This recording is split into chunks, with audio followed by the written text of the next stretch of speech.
Back at it again.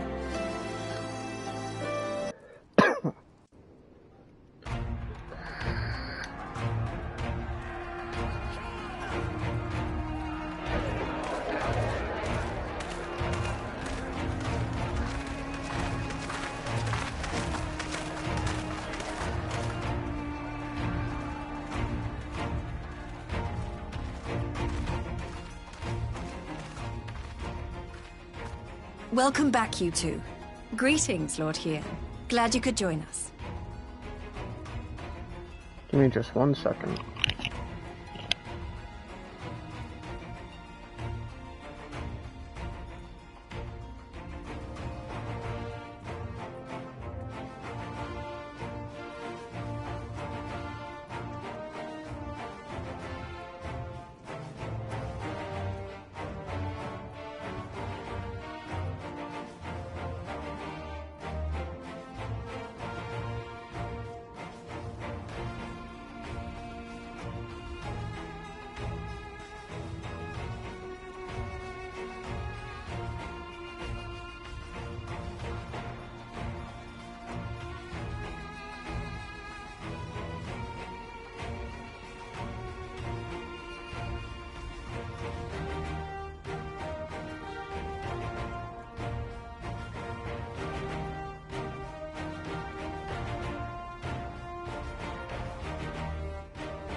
Glad to be here. I would have come sooner, while our own defense is not in question, but I am pleased to report that our soldiers are assembling for deployment to Alamigo as we speak. We're grateful for your support. Thanks to the efforts of our allies, it won't be long before we've established defensive positions on this front as well.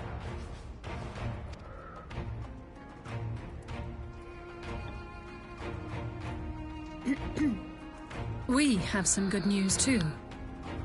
Alphino has come back to us. As for the bad news...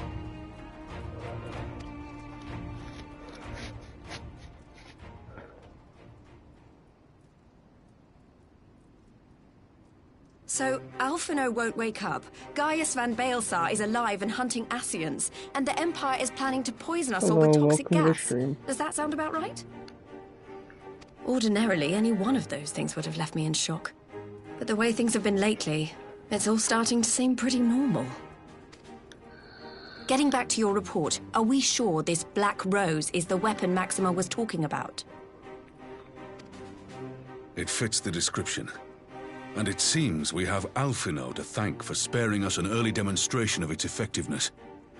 I have a feeling this won't be the last time his bravery in the Empire will serve us here in Eorzea. The threat of an unknown weapon has had us all on edge. But now that we know what we're dealing with, we can take steps to defend against it. As for Gaius, I'm not sure what to think. Am I happy he's alive? Not in the slightest. Am I happy he's hunting Ascians? Aye, I'd have to say I am. Oh, speaking of Garleans you didn't expect to see, we have a tale of our own, as it happens. When we sent envoys to the Imperial Army to request talks, they returned with the message that Varys Zos Galvus would be attending.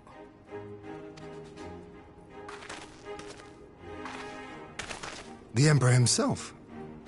Well, Varys did sanction the Popularis peace mission. But knowing that an Ascian walks in his son's skin, I do not see how we can trust him or anyone from that nest of vipers. The Alliance would proceed with negotiations regardless, if only to give ourselves more time to prepare. We do, however, require your cooperation. Right, yes. So, as a condition for the talks to go forward, the Empire has requested that a member of the Scions be present. There'll be a representative from each Alliance nation, of course, but I'm afraid we have to ask that you come along too. Alright. God, Lise, you know how much I hate politics. But then, what choice do I have? Alphino and the others aren't going to do it. Very well. I shall attend as the Scion's representative.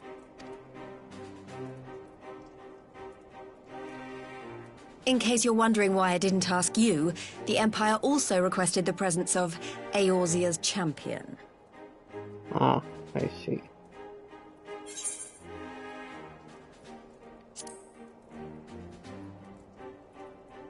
That's settled then. We don't know what Varys means to bring to the table, or why he wants you there, but having you close at hand will make all the difference. The meeting will take place on the border. Anticipating an early assault, we mean to position the bulk of our forces nearby. The Alliance leaders should already be on their way. Once you're ready, we can head out and join them. Alrighty.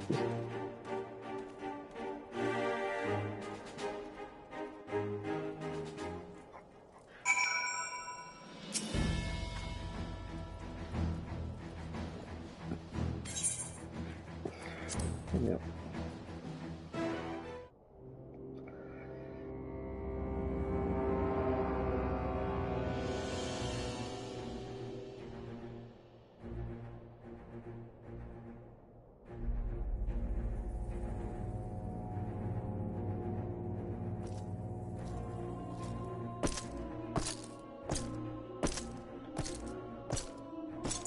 Let's see what comes of this.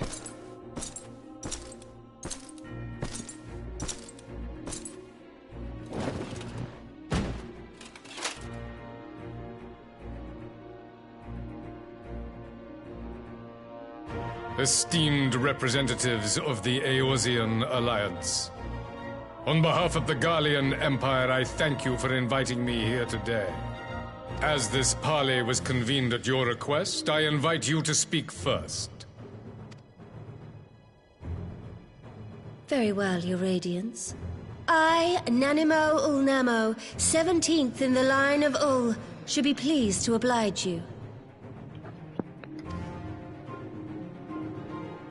As recent events in Alamigo and Doma have made plain, the subjugation and exploitation of neighboring nations is not a sustainable policy. Should this day end in war, you may very well defeat us, but you will never extinguish the people's desire for freedom. Though it may not be in our lifetime, there will be another revolution, another war, and the cycle will continue. Doma has entered into a concord with the nations of Eorzea, a partnership wherein we recognize one another as equals. Garlemald could be afforded similar treatment. You need only set aside your ambitions and join us in paving a path towards peace.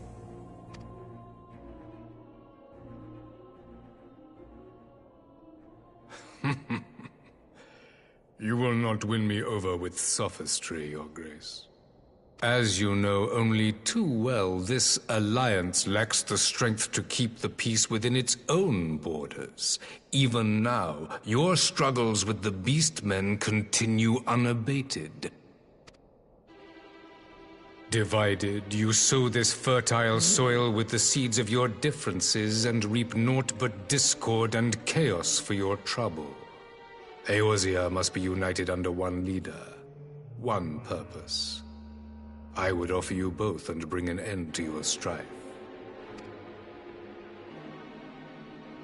With all due respect, Your Radiance, the only thing that you offered the people of Alamigo was fear and hopelessness.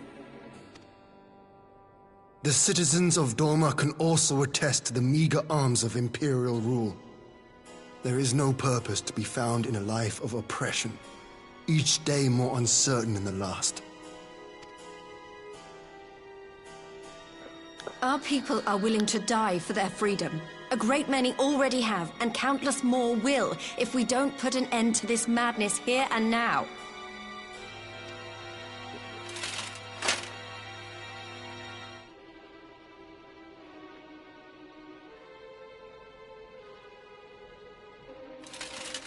We brought order and stability to your lives. This madness and bloodshed is of your own making. You broke the peace, not Garlemald. Peace. Order. You kill our peoples, despoil our lands, take everything that is ours. And what? You expect us to lick the boot that grinds our faces into the dirt?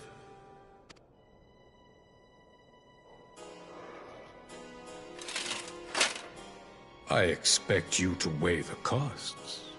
To recognize that countless lives have been lost on both sides in pursuit of a greater good, and to not squander all we have achieved in a fit of petulance.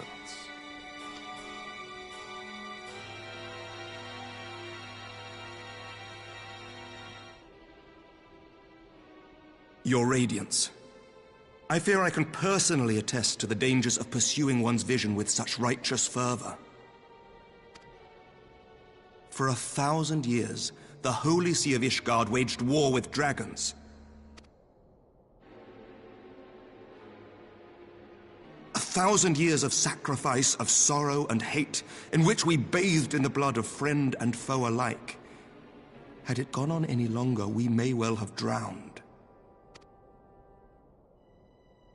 Yet we have chosen to raise ourselves out of this bloody spiral, and have since made peace with our former enemy. So I understand. No doubt the dragons were more receptive to your overtures in the wake of their leader's demise.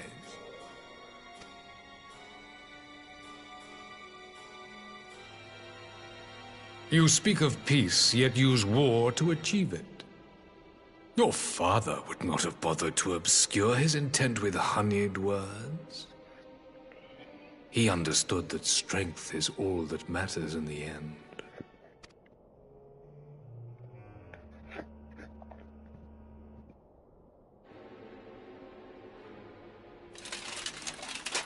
Without his clarity of vision, I can but wonder what will become of Ishgard and her people.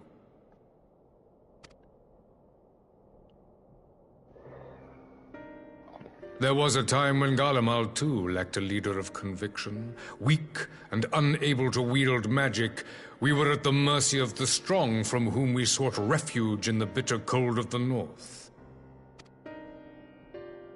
Were it not for the discovery of ceruleum and the subsequent development of magitech, we might never have gained the power to take back that which was rightfully ours.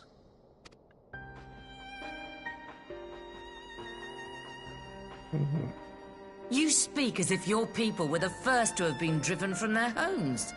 Limsa Lominsa was built by wayward souls in search of a place to call their own. On the shores of Vilbrand we found it, and from those humble beginnings did we grow and flourish. And all without robbing our neighbors of their liberty.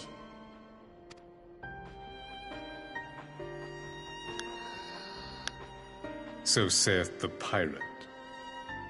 Am I to believe that you simply asked the kobolds to yield up their lands and that they were happy to oblige you? That you did not drive them out like rats in the hold of one of the many ships seized by your privateers?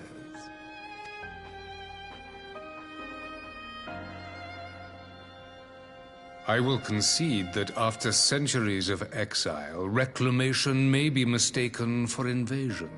Nevertheless, it is not. And those who till stolen soil have no right to object when cast out in turn.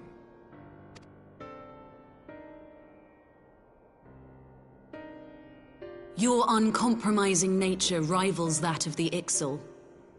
They too lament circumstances which they themselves perpetuate. Were they but to embrace peace, we would welcome them with open arms. Indeed, some few have done just that, and now receive of the 12's Wood's bounty. Would that your people might learn from their example.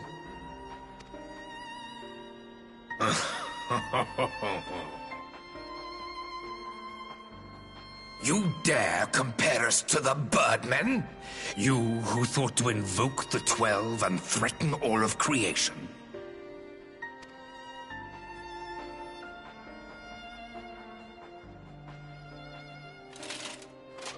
I came here in the hope of finding some speck of common ground, but I see now these discussions will accomplish nothing. Despite what you people may believe, I am not wont to choose the sword over the olive branch. 'Tis but a pity men are loath to accept one without first being shown the other.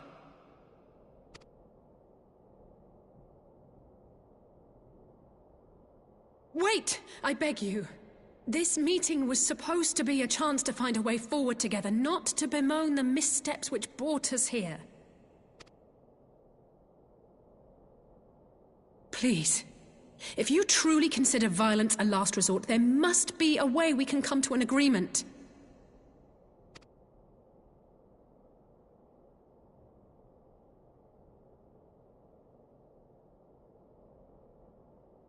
As Mistress Alisaie says, we did not come here to bicker over the past, but to discuss how we might strive towards a brighter future. Emperor Varys, may I suggest a short recess, that all present might compose themselves prior to beginning anew?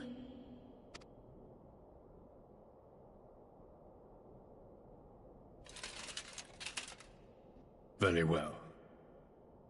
I pray this intermission will suffice to move these talks in a more constructive direction.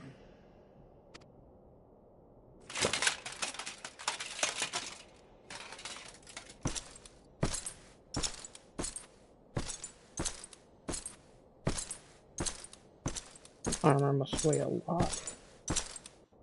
Seems like a nightmare to walk around.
Alright.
Now then, who would have the floor?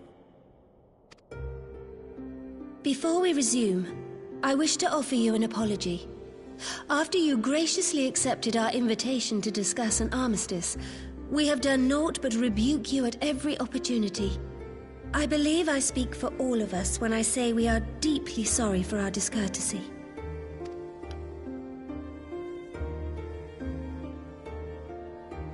I'll admit your familiarity with our affairs surprised me, and served to remind me how little I know of yours. I think all here can understand the desire to reclaim one's homeland. But why expand further? That is my question. If I may, the answer can be found in the Imperial doctrine they took great pains to impart to my people. Recognizing the threat Icons posed to the world, Solus Zos Galvus decreed that they were to be eradicated. To this end, he began a campaign to unite all lands under the Garlean banner. Or so we were taught. Yet the Emperor only reached the burn, the Baron said to have been laid waste by Icons, after conquering all the lands that lay between. What is more, I am quite certain the practice of summoning was not nearly so widespread in the days before the Empire's founding. When you put it like that, it all starts to sound like an excuse, doesn't it? But to distract from what? Why are you really waging this war?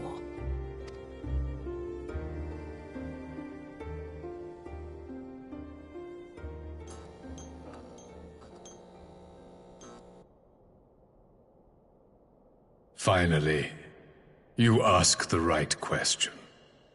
I can but hope you heed mine answer and at last accept the righteousness of our cause. My goal is this: to return the world to the way it once was, the way it was always meant to be.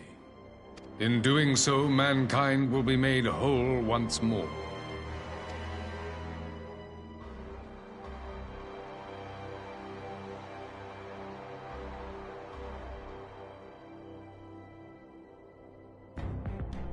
No longer will we suffer from the dissension born of our differences. There will be but one race, a perfect race, as we were when time began. What in Rolga's name are you talking about? I am talking about the origins of this star, of the source and its 13 reflections. At the instant of the great sundering, 'twas not only the world that was shattered, but mankind itself. Thus were we divided into myriad races, each with its own unique imperfections. That is why man looks upon his neighbor and feels fear and hatred, why he wages war, why he kills his brother. You all in your own way have proven as much today. The peace you seek is but a fleeting solution to a fundamental problem. One which calls for more drastic measures. To bring about everlasting peace, our worlds must be rejoined.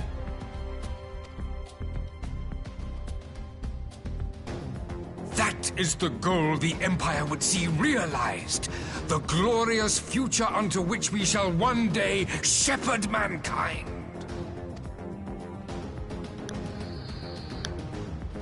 A rejoining of worlds? I have heard this tale of the source and its reflections before. Are these not the self-same desires as the Ascians? Emperor Varys, do not trust in their words. They will lead you to your doom. My father thought to use them, but in the end he succumbed to their temptations. He embraced summoning like so many other pawns before him. Do not tell us you mean to do the same.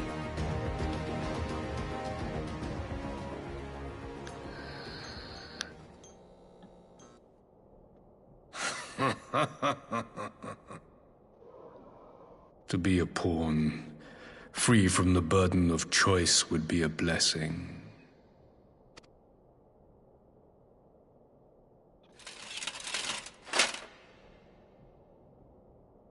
But I forswore that privilege the day I learned that the Garlean Empire was built by the hand of an Ascian. What?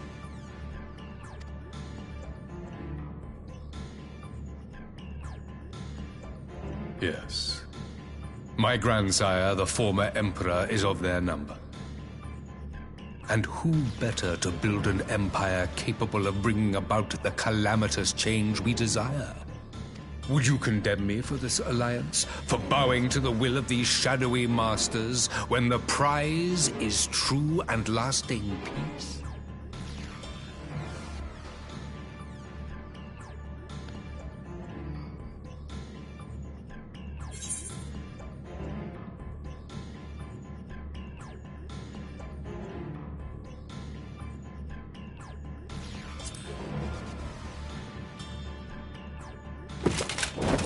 I come not to conquer, but to liberate. To free man from the prison of divergence.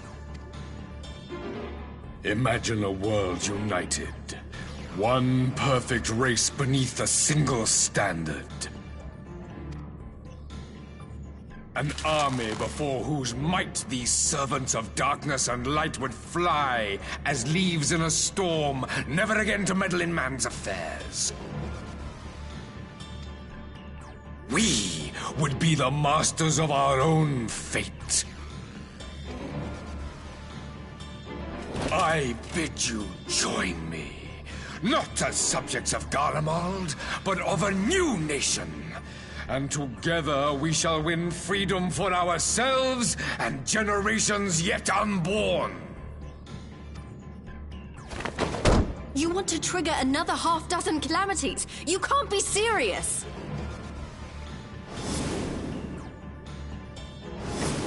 Have you forgotten how many died?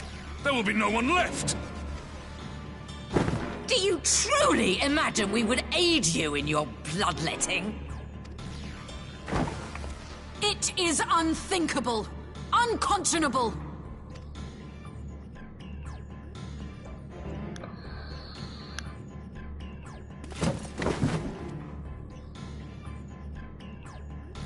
And what is the alternative? To be as cattle waiting for slaughter? I would have us work together, that we might take fate into our own hands! Into your hands, perhaps. But what of the other worlds, your radiance? With every calamity, you obliterate a star and every soul that dwells on it. To the Ascians, we are all but tiny, momentary specks within an indifferent universe. We cannot hope to oppose them until we have been made whole once more.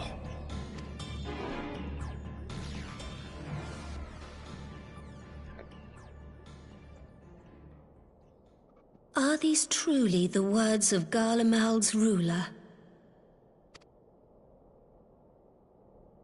The flaws and foibles which you so abhor are what make us who we are.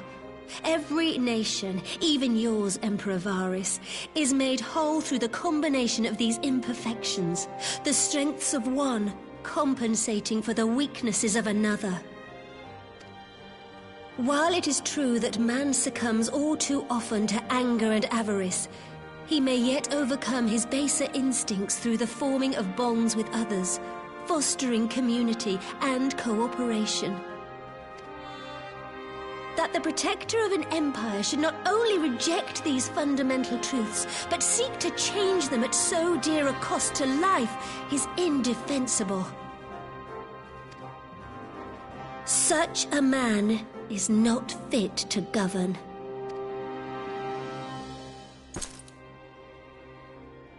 And you, warrior of light, would you refuse me as well?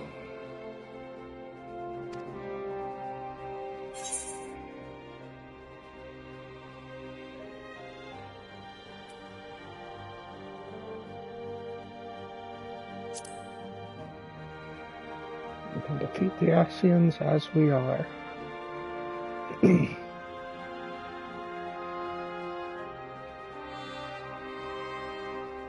It would seem the Alliance is of one mind on this matter.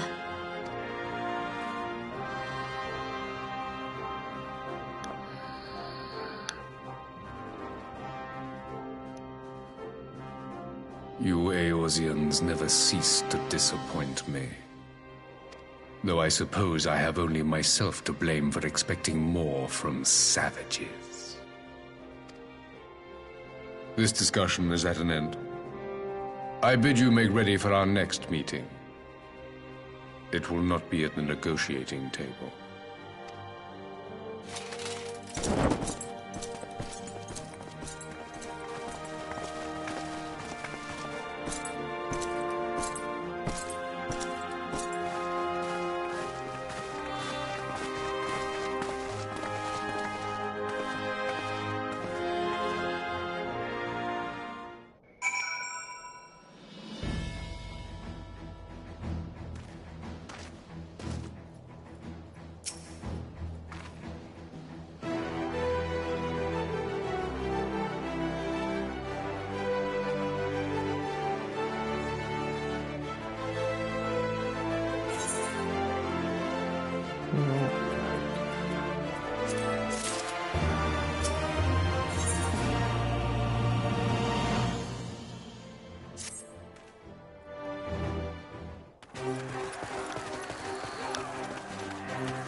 I'm not sure what I was expecting from our meeting with the Emperor, but it wasn't that. Still, at least we know now what he's really after. Aye, a future built on a mountain of bodies. I too want the Ascians dead, but not at any cost. The last of the reinforcements from Dorma arrived not long ago. I pray it will be enough. Given the Emperor's stated goal, this is a battle we can ill afford to lose.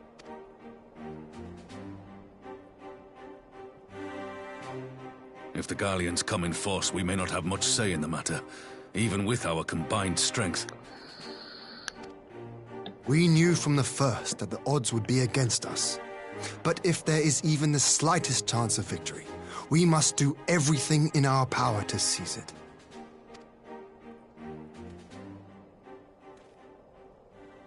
We must seize it, full stop.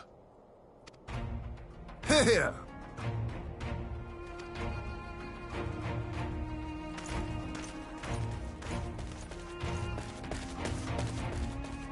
Right, looks like stuff's about to The get... two of you are to join an irregular intense. unit and support the main host. I won't bother asking if you're minded to fight. After coming this far, how could I not? And for once, there's no one around to countermand me. Not that they would. Not even my brother. But we all know who'll really make the difference. Ready to frighten some Garleans? I wouldn't want to be on their side. Might I ask you to accompany the Dorman contingent? They are strangers here, and your presence would do much to raise their spirits.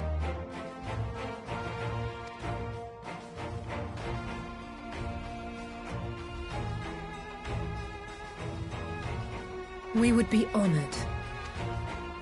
When our people stride out with you in their midst, I dare say the Eorzeans will feel an ilm taller themselves. High spirits have a way of spreading.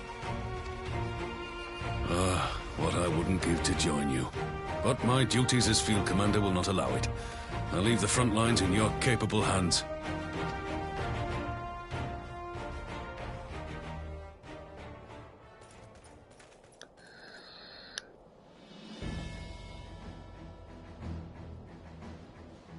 Comrades, ready your arms. The hour of battle has come.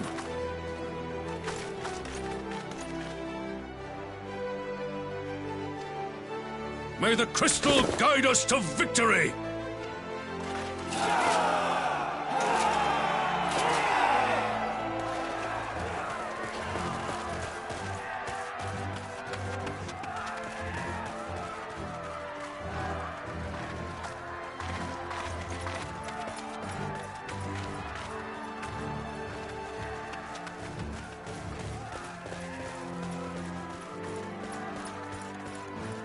Since the others couldn't be here, we'll have to fight twice as hard. If Alphinaud wakes to find the Imperials have won, I shall never hear the end of it. It's strange. I thought I would be terrified when the fighting started. I should be terrified. But with you at our side, I can't help feeling everything is going to be all right. So please, don't you dare leave me alone.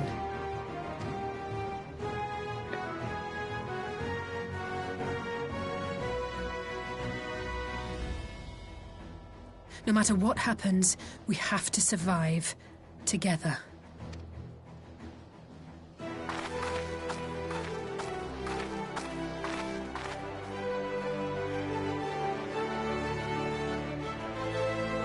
All right.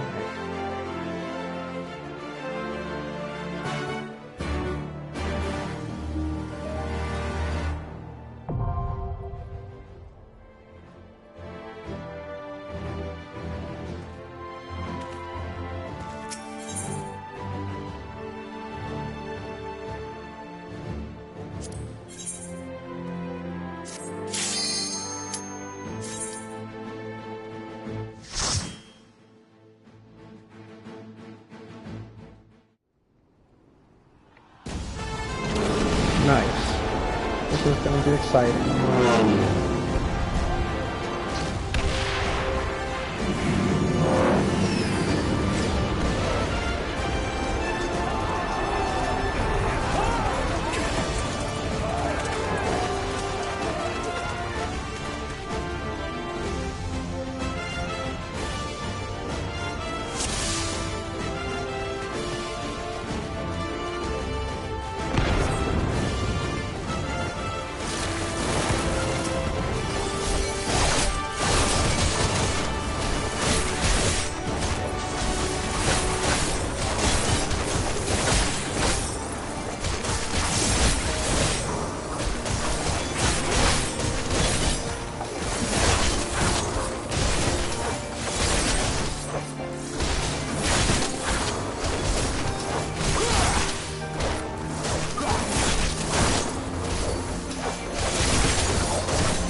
Let us be about it!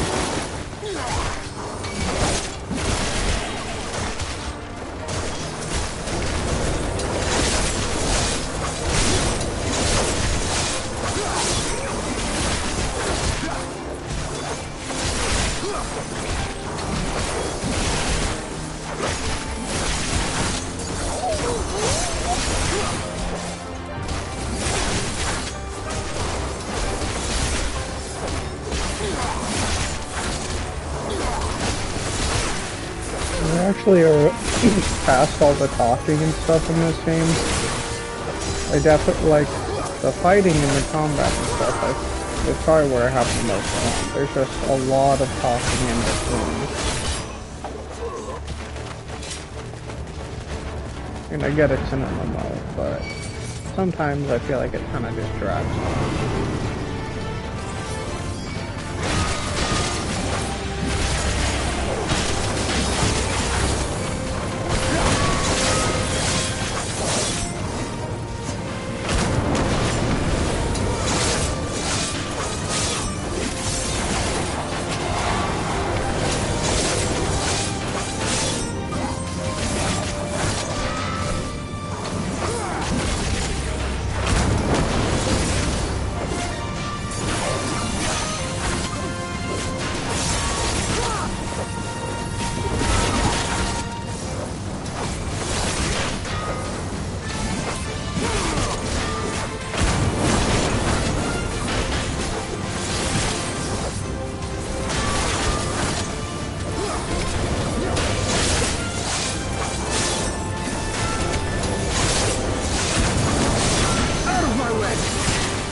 Big guy over here. Response of the battlefield.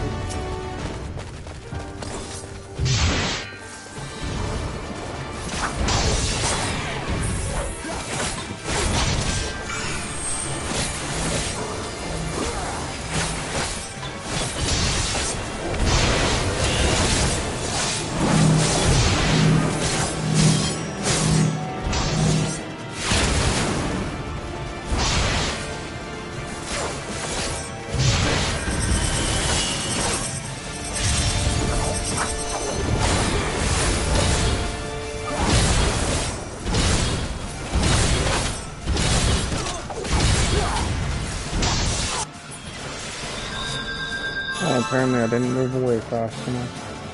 Oops. That's fine.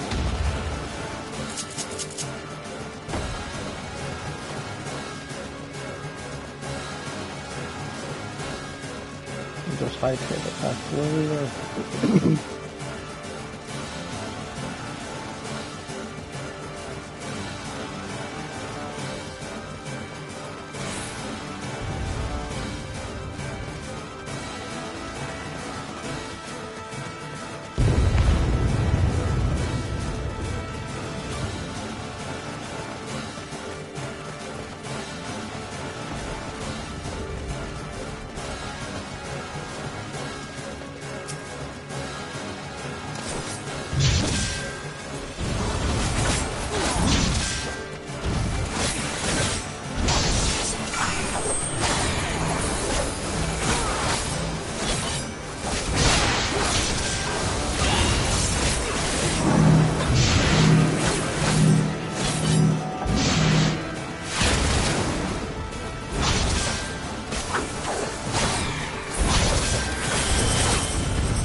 there's such a thing. Let's give them a go.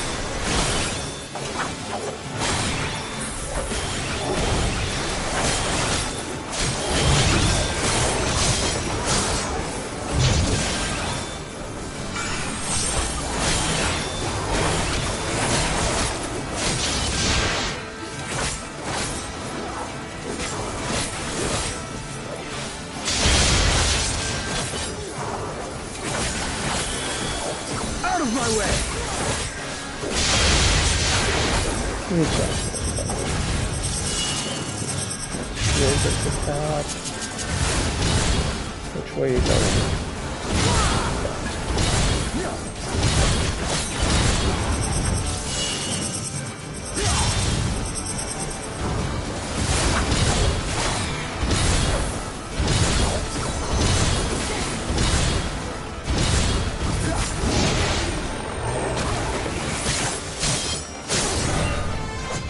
Oh no.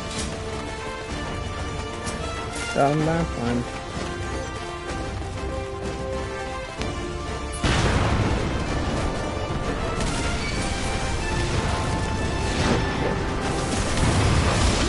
Hello.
The next fight.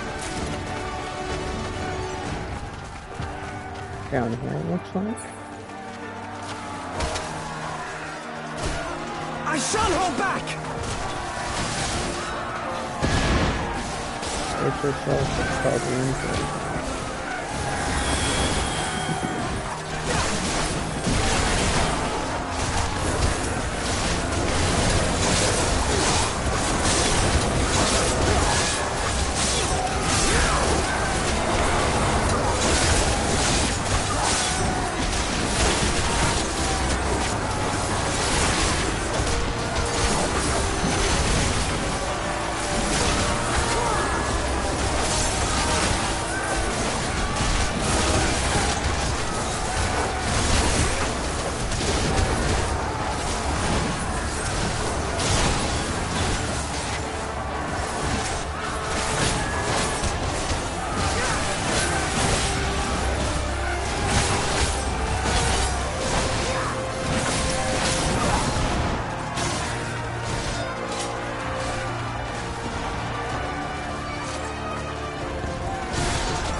Next boss.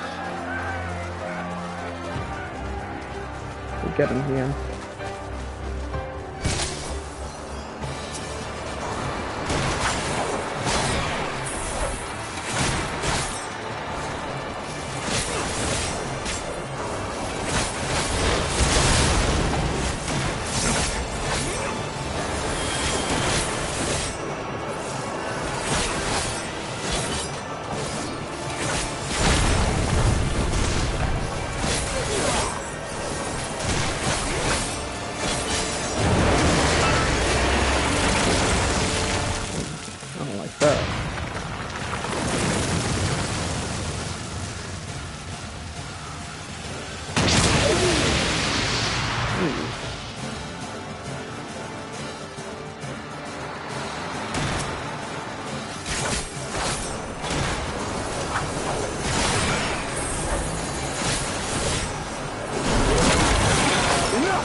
You underestimate me!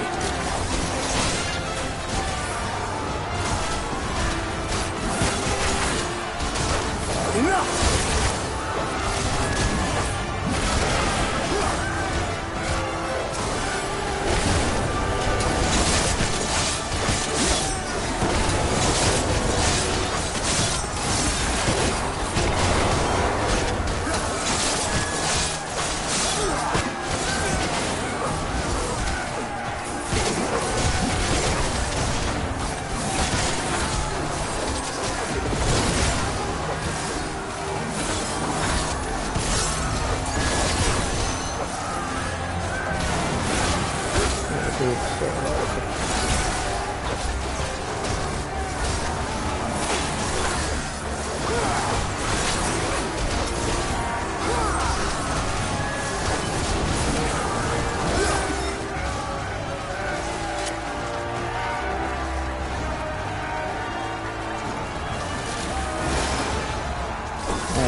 other one.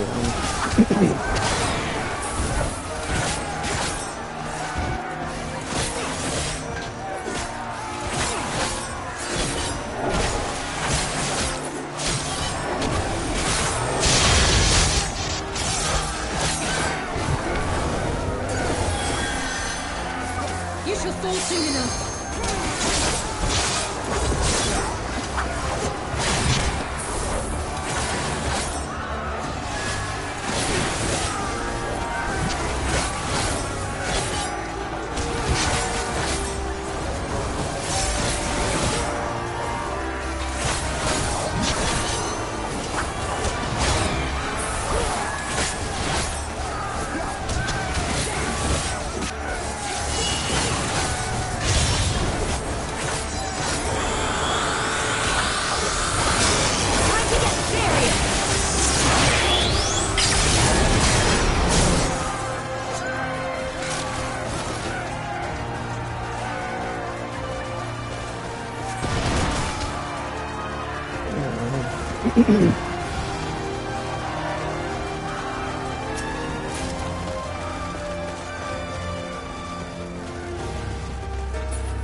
Is this the end? Looks like it.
served our purpose. Come, we shall withdraw.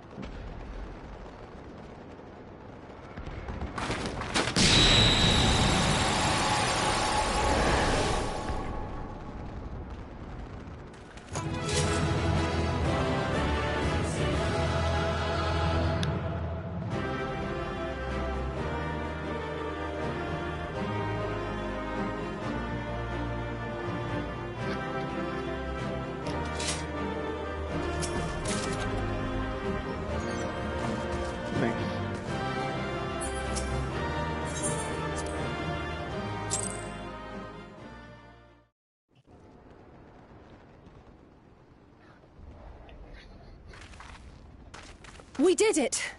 I dare say they'll be reeling from this. You were truly inspiring in battle, my friend. I'm determined not to be outdone, but there seems to be no one left to fight. A tactical withdrawal, perhaps? We should give chase. Finish them off while we have the chance. Imagine the other surprise when they wake to find the war already won.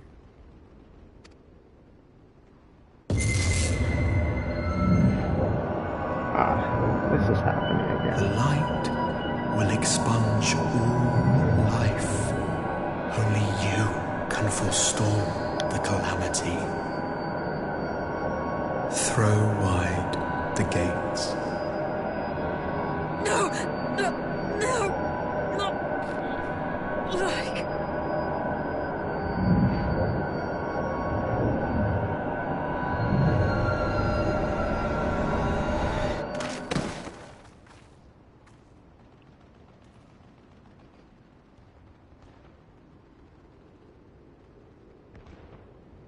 Oh no, don't tell me. Are you all right?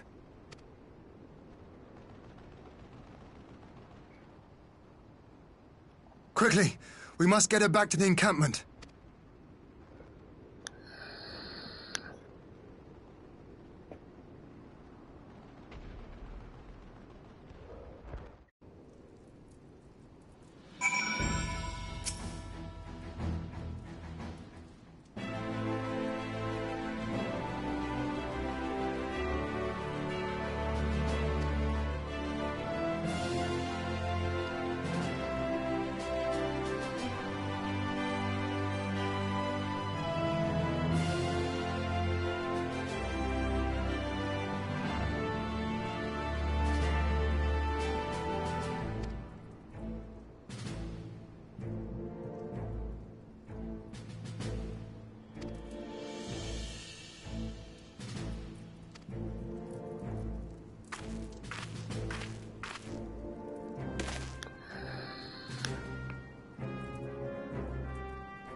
Right.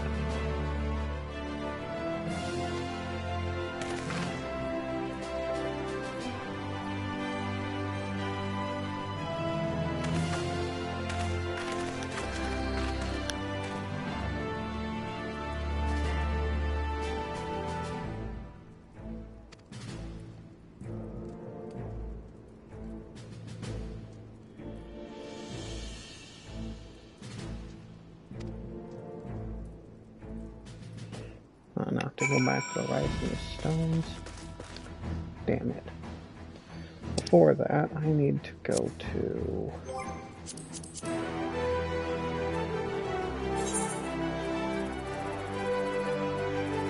the golden saucer and do my scratch tickets I've neglected for the last 2 weeks.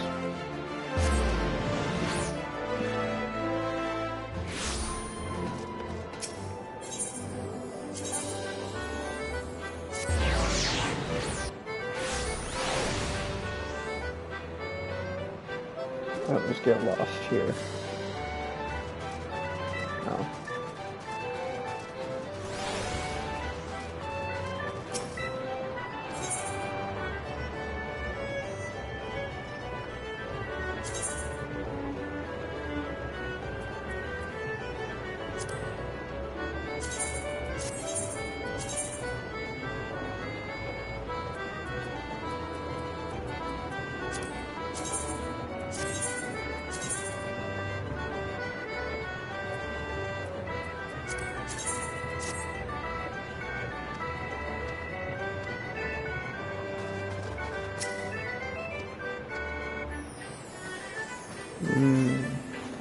So if I don't turn it in, I can't claim any later rewards. Lame. Alright, anyway, back to Rising Stones.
Cutscene time, okay. Meanwhile, at the border of Alamigo.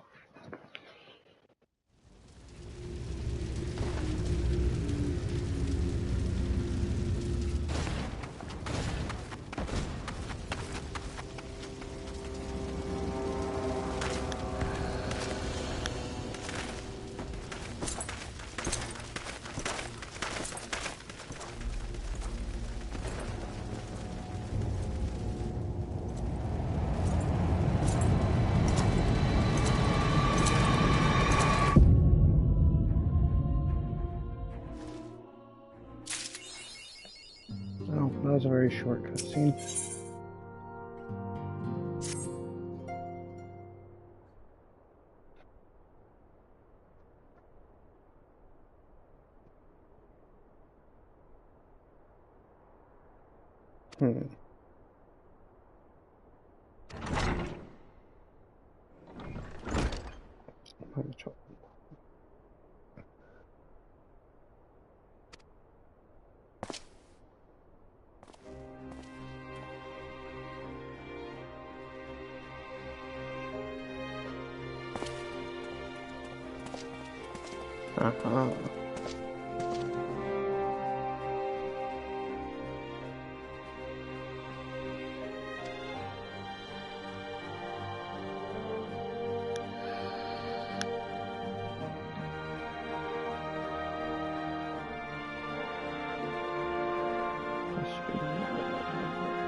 Now, where do you want me to go? Speak with Maxima in North Silver Tier.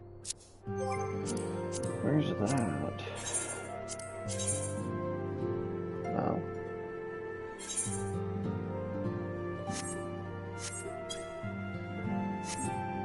Oh, to Revel's Hall, okay.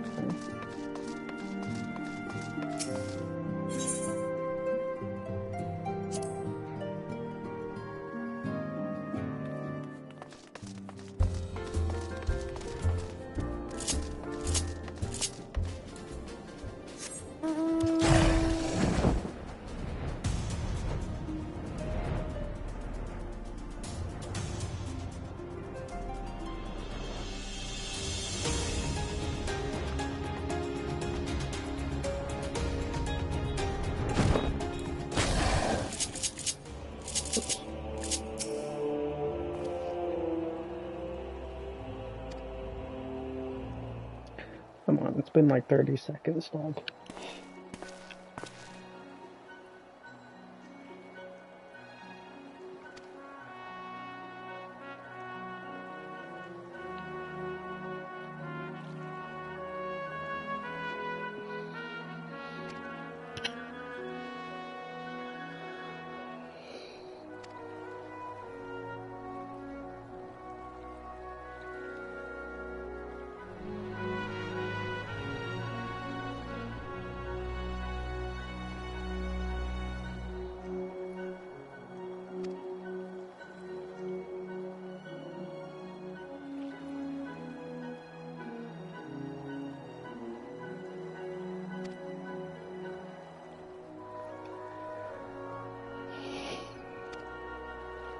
Alright.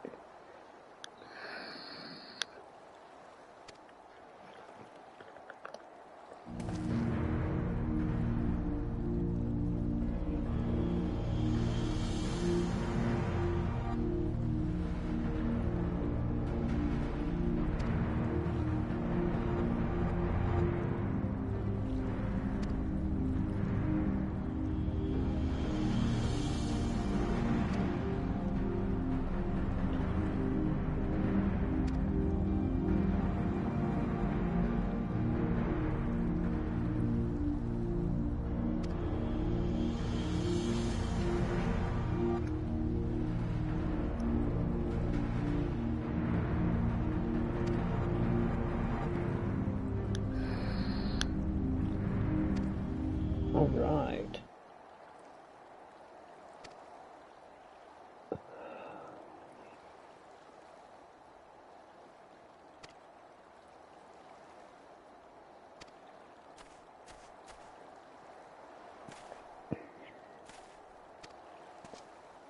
What is the message?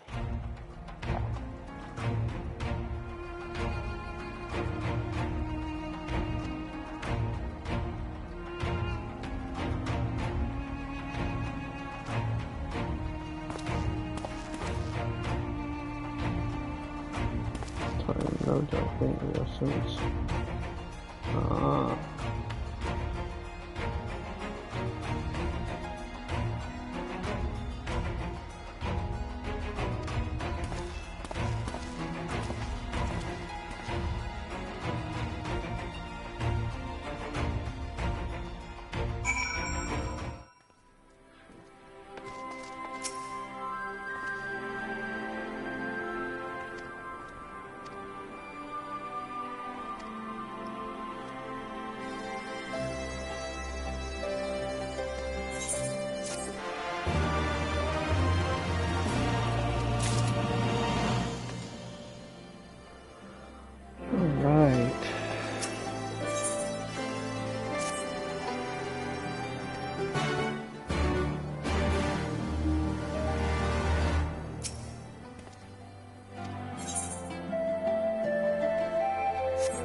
Amend my gear, then I'll be ready.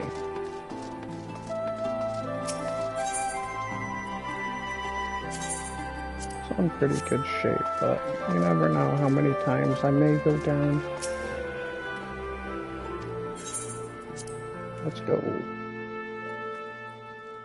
Oh, okay.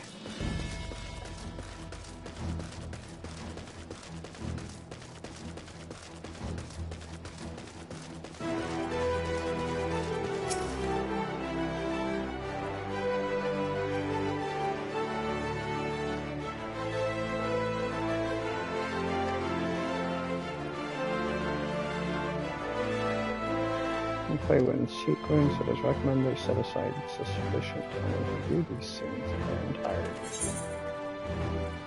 Okay. I got time.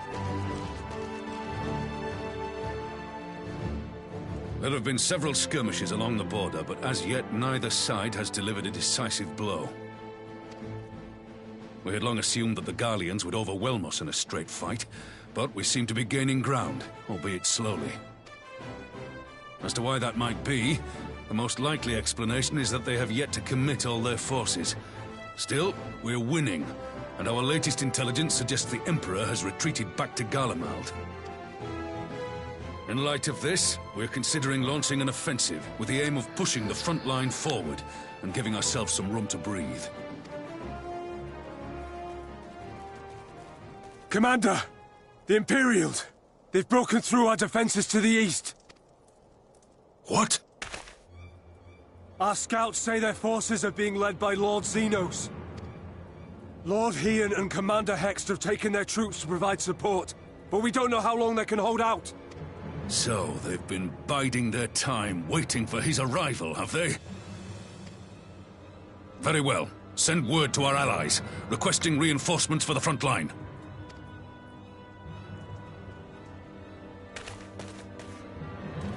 Should the worst come to the worst, I may need to enter the fray myself. But what of you? Do you still have the strength to fight? You need only say the word.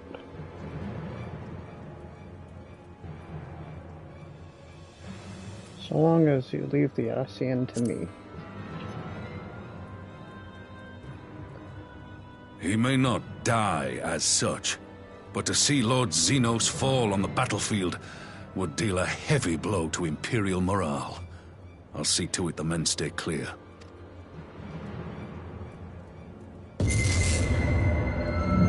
Why won't they open?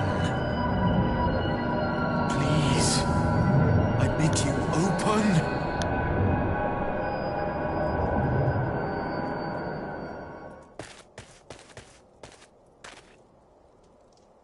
What's wrong?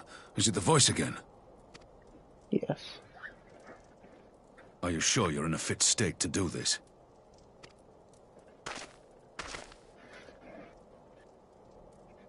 May Ralga grant us strength. Give 'em hell, lad. I, for my part, will defend this place to my dying breath.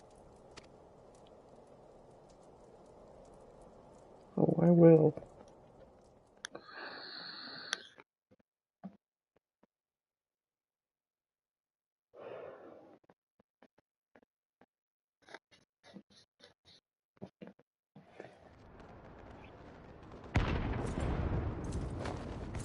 Hello, Ian. Oh.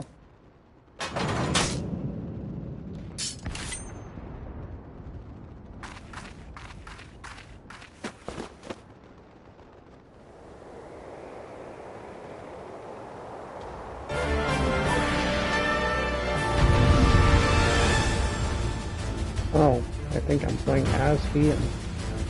Interesting. Yep.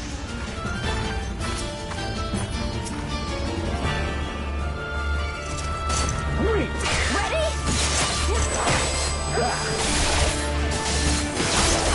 I haven't played Samurai for a while.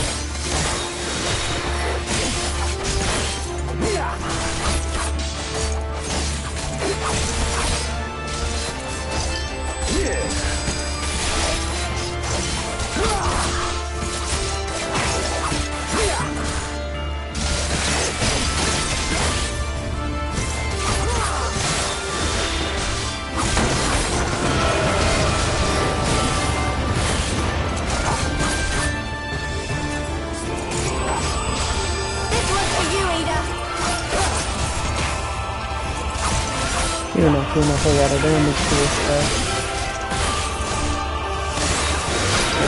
Why I need you?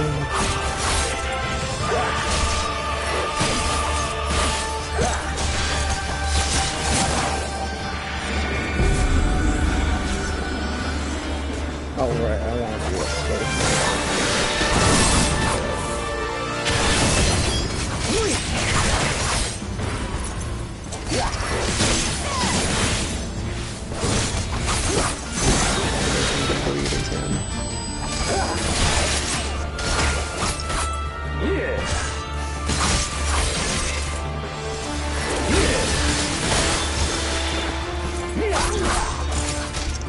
have enough time to do crucial steps and then reapply the lead.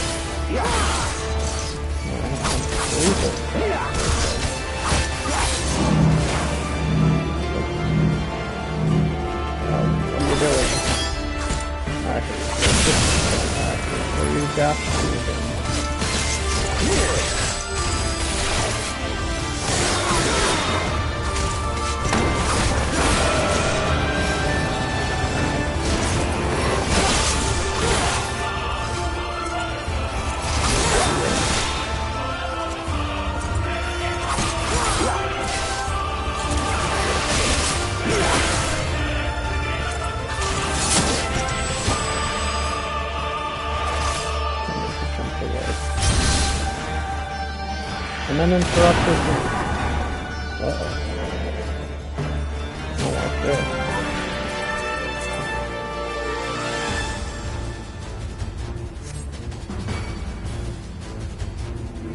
Here it comes!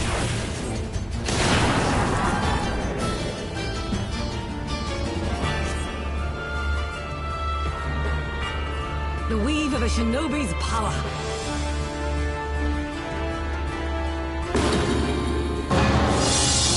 The art of my forebears.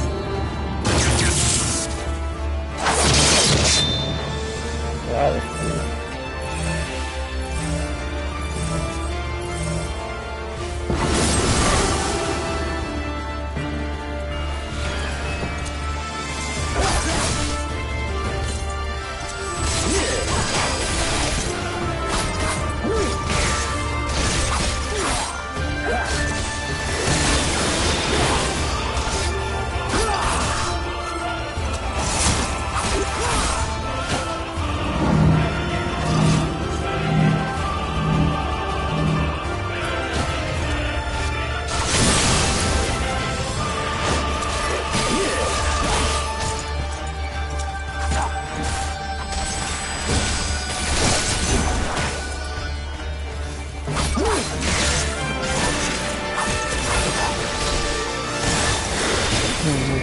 Takes a while to come back.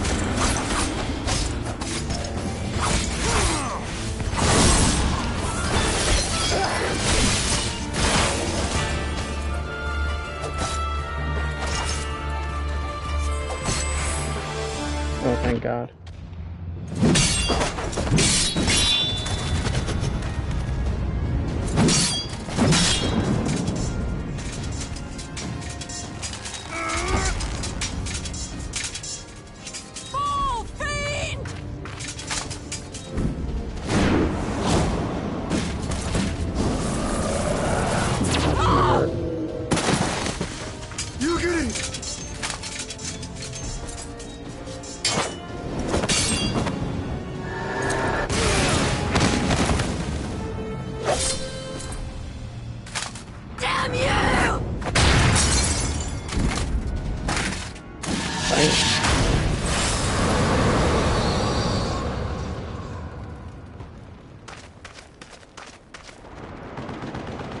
I'm on my way. Almost there.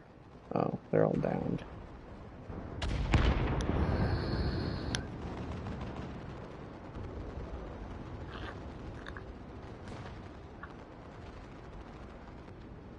Magic? With a Garlean body? That's hardly fair.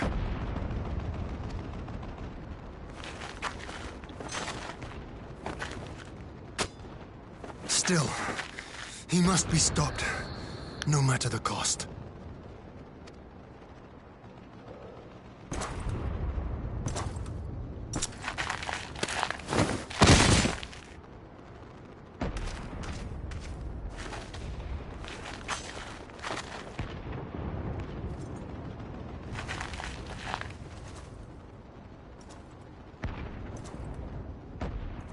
Ah, bringer of light.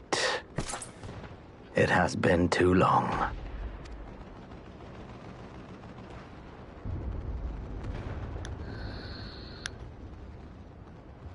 No words to mark our reunion? So be it.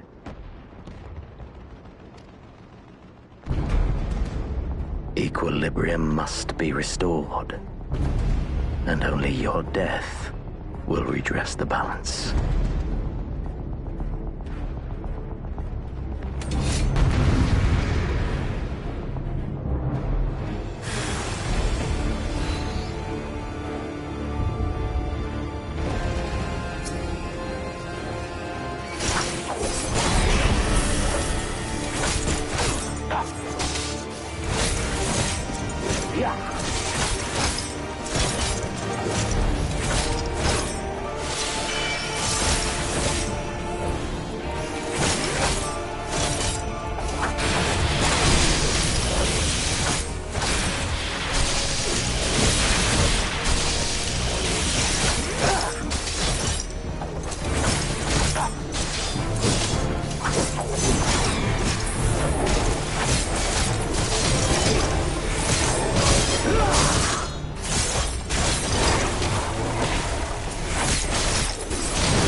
Not do it fast enough, apparently.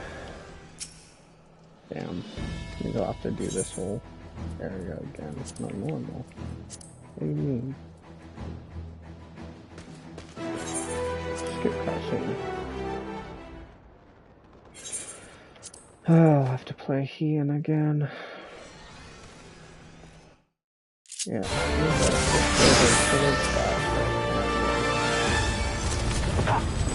Ready?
The weave of a shinobi's power.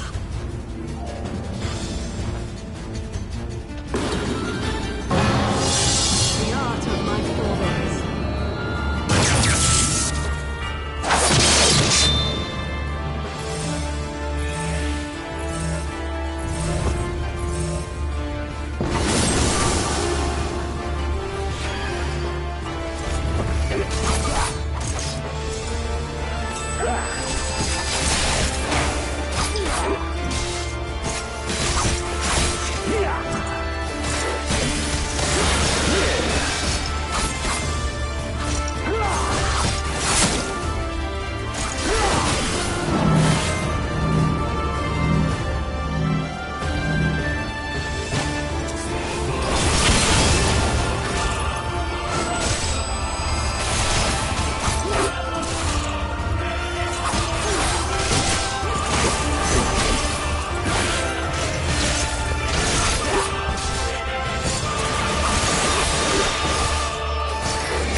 I had way better health that time. Skip the cutscene. Now it's me and him fighting, and I have to try to get rid of those swords ASAP.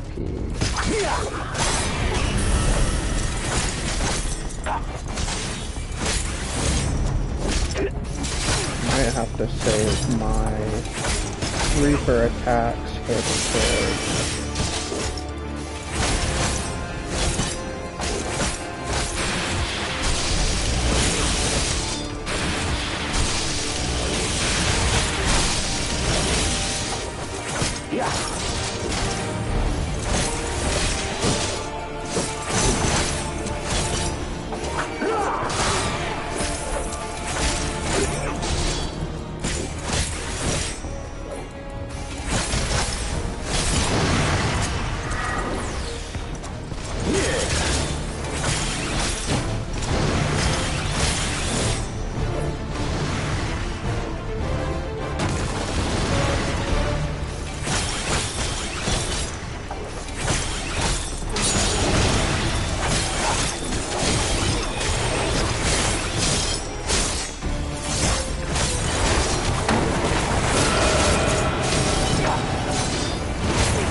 much faster on that one. Good shit. Okay. Yeah.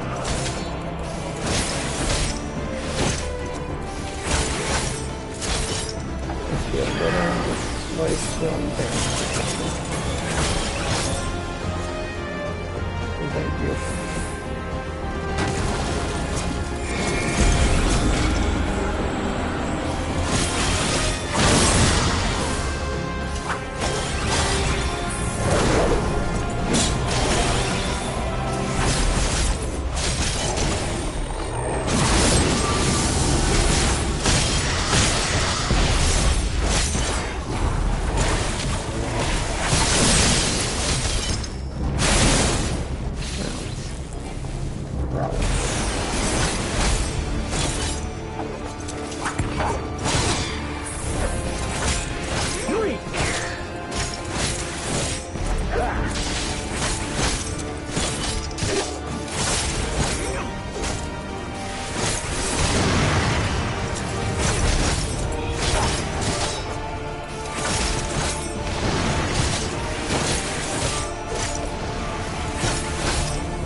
There we go.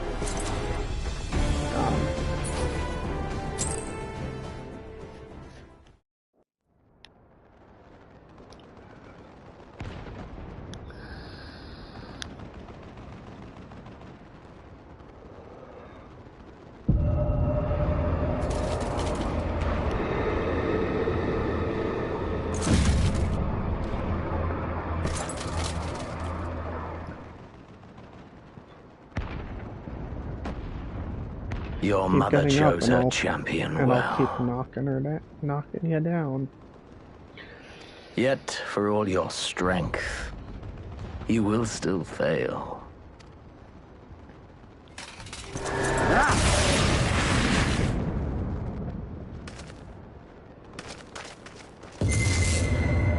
Please, I beseech you.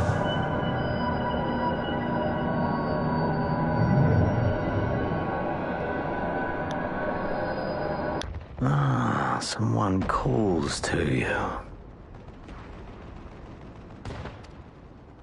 Too late, alas.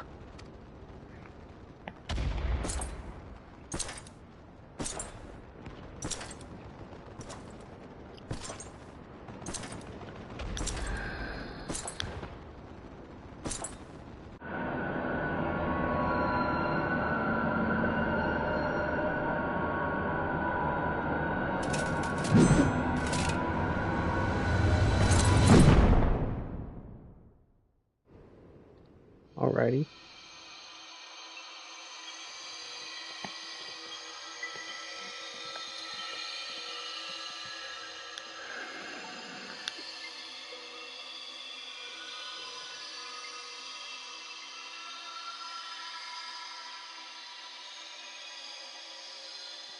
At last, I found you.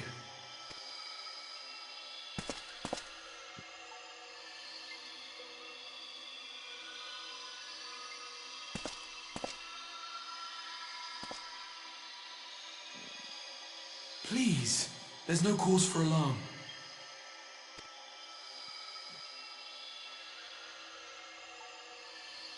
Though, I confess, this is not where I had intended to meet. But the place of our meeting is of no consequence, like the war you wage. Win or lose, the path you walk leads only to oblivion. The better path leads you here, to me. I have need of your strength.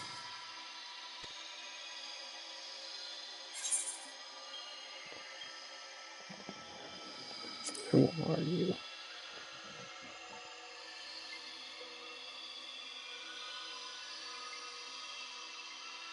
I'm afraid such questions will have to wait. We have precious little time, and your work is not yet done. Go to the Crystal Tower. I have left something for you near its base. It will serve as a beacon of sorts, one which I pray will help you on your journey. All you need do is find it. I will take care of the rest.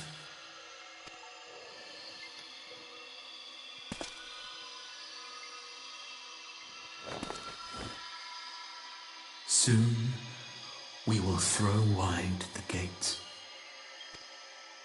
And the path to the first will be yours to walk at last.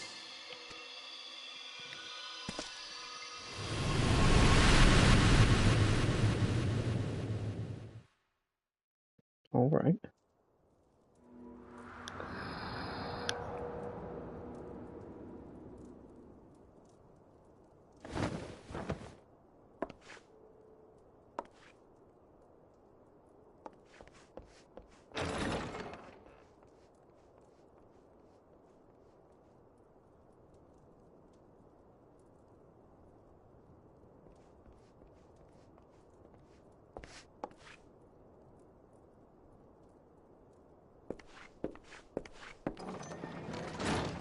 You're awake. Thank heavens.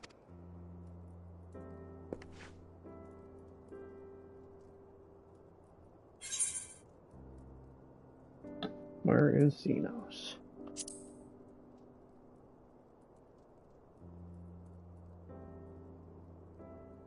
I see you recall that much, at least. In the midst of your duel, it is said you faltered, and that the Crown Prince seized the opportunity to deliver a mortal blow. Yet before his blade could find its mark, he was distracted by the arrival of a second adversary who bore you away from the battlefield and into the hands of our chirurgeons.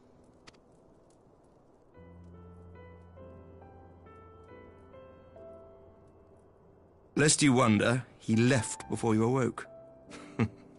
As is his wont.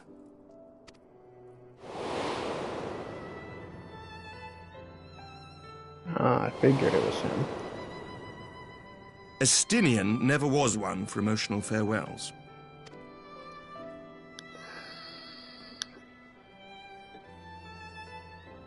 Though Xenos bested all before him, the battle clearly took its toll, for he retreated shortly after your rescue. Seeing this, the remaining Imperial forces decided discretion was the better part of valor and pulled back, allowing us to re-establish our position. We have since received word of renewed unrest in the provinces, doubtless inspired by the efforts of the Eorzean Alliance and our Far Eastern allies. Nor does the good news end there. We have also come into possession of intelligence suggesting unrest within the Imperial Court. This would certainly explain why both the Emperor and Lord Xenos appear to have abandoned the fight. A long-awaited ray of hope in these dark times.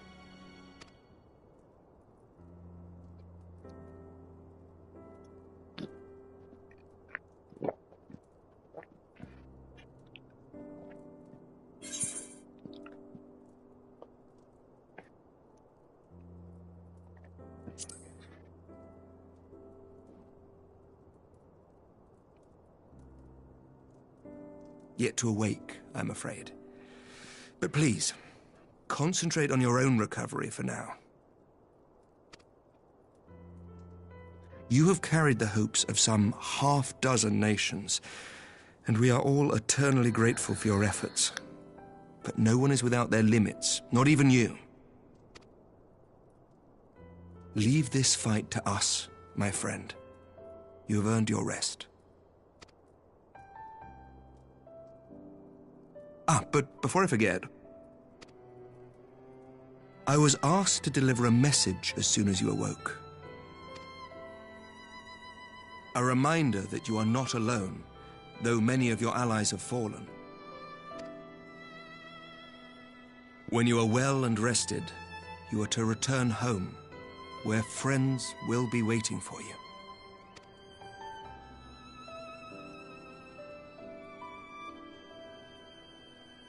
Now, if you will excuse me, I must return to the front.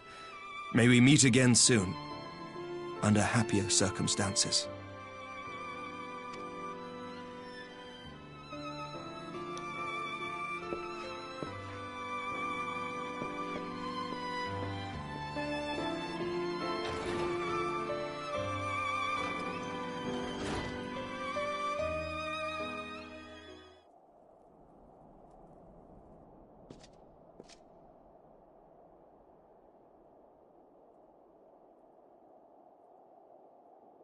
This was unexpected that you're going to bed.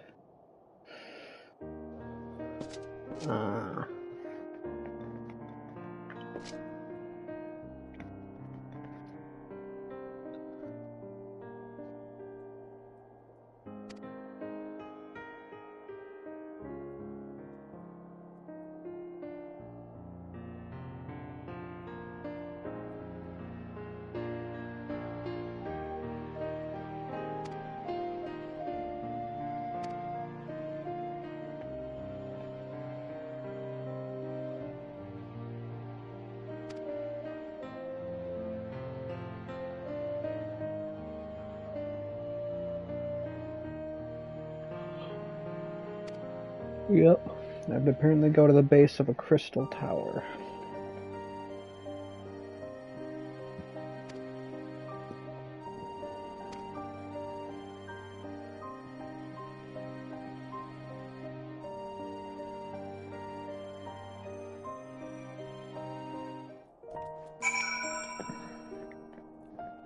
Speak with Bon.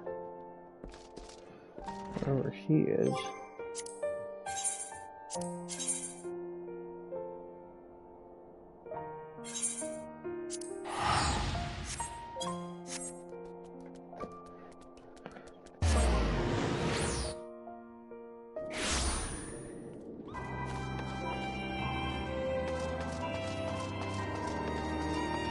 Rising stones, okay. It's a very colorful decoration for that chocobo.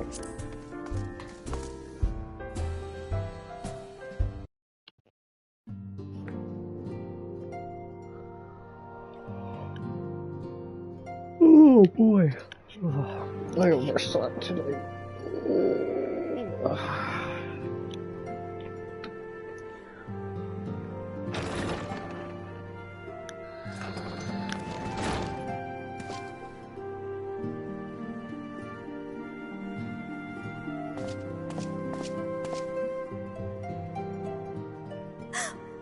By the 12! I don't believe it!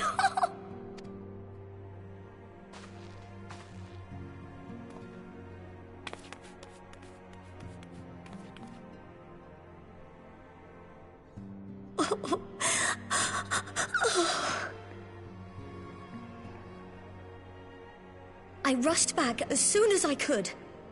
I swear, my heart nearly stopped when I heard you'd collapse like the others. What in heaven's name is going on?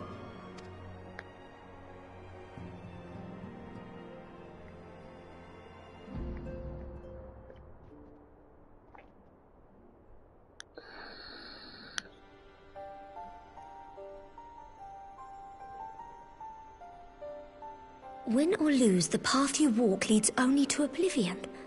Oh, well, that's helpful. And what else did he say?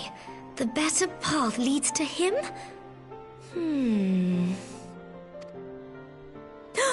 If his is the voice you've all been hearing, perhaps the others are with him.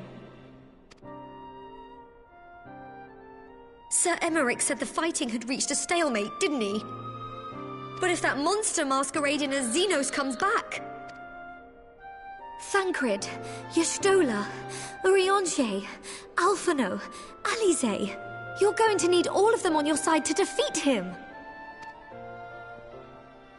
And I forbid you from going to face him on your own, do you hear me?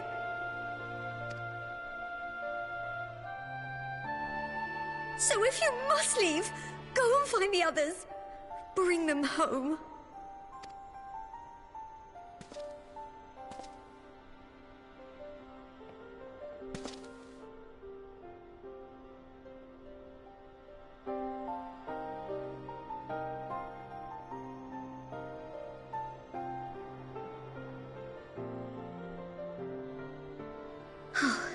As for where to start, you said the stranger had left a beacon for you at the Crystal Tower, right?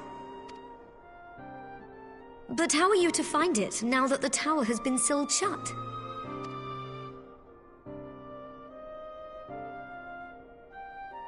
There has to be a way. If anyone would know, it's Sid, and the researchers of St. Coinac's Find. Don't you worry, we'll find that beacon for you.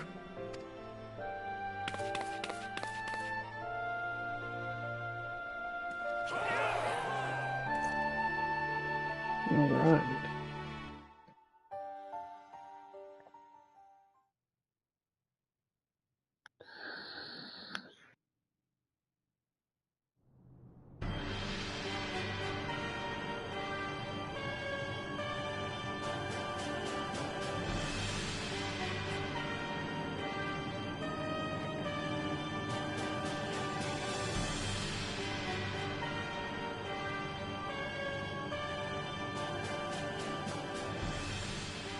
I pray you have good reason for abandoning the front. How could I remain there while the rumor that my son is possessed by a demon spreads like a sickness here at home? I will not be made to fight for the throne a second time. But what of you? Did you not tell me you would destroy Eorzea's champion with the ease that one might swat a fly? A minor setback. He will not escape me again. Where is your grandsire? I would have word with him. How should I know? Do you hide from each other's sight as well? I imagine he's doing what all Ascians do. He must have found a way to take advantage of this turmoil. Men are not pawns to be played with, Ascian. You underestimate us at your peril. This war will not be decided by you and yours. Man must choose his own fate, and I, for my part, will do all within my power to see Garlemald emerge victorious.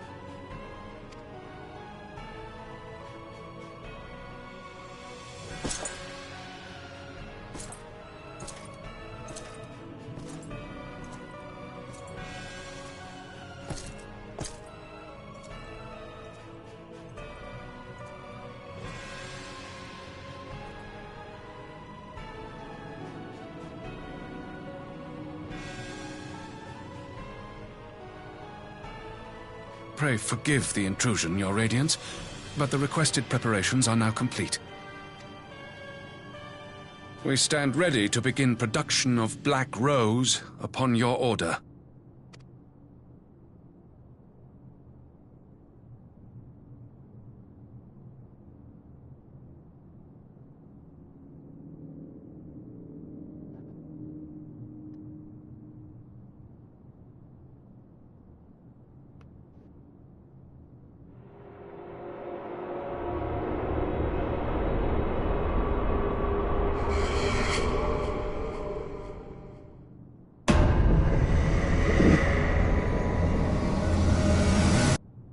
Alrighty.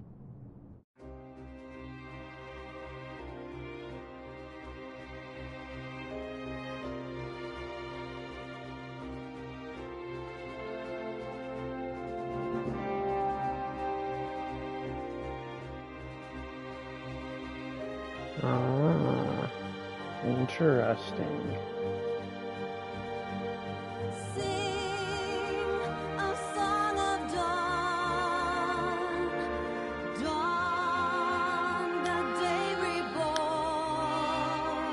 Storm Brothers Day.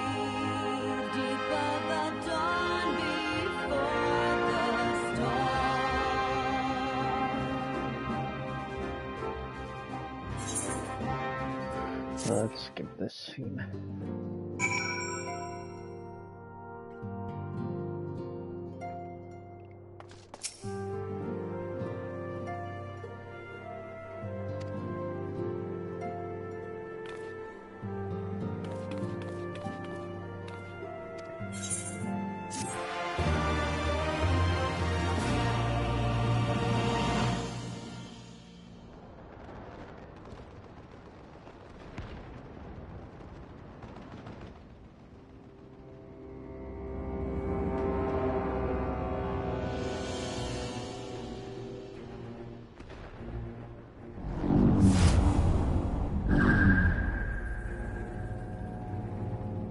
Alright. My enemy. My friend. Had I been but a step faster.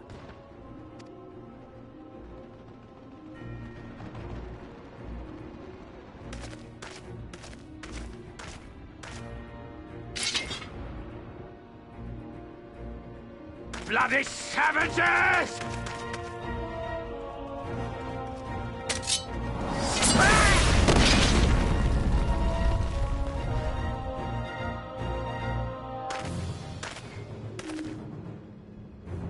A pity your hunt leads you elsewhere. Not that I am surprised. That's Xenos' voice. May you find joy in it. Grow stronger, more savage, and savor every triumph.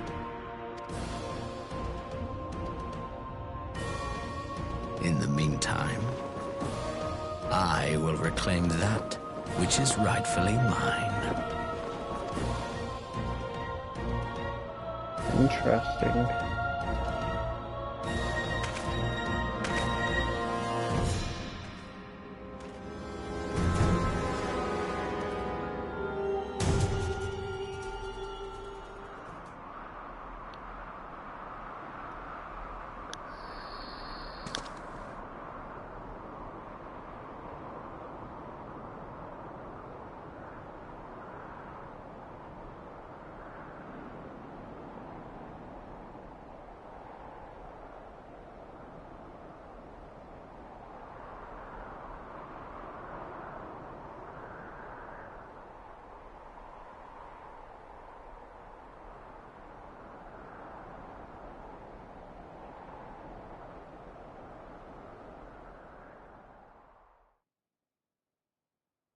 Right.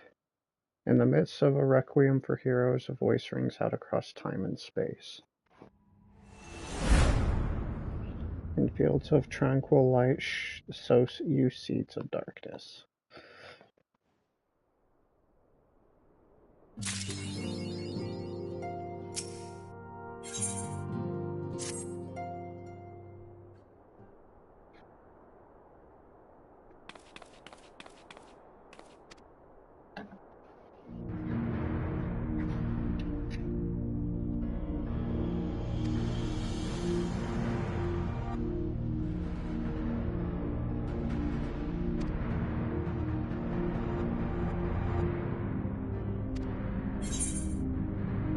We better go give them a hand.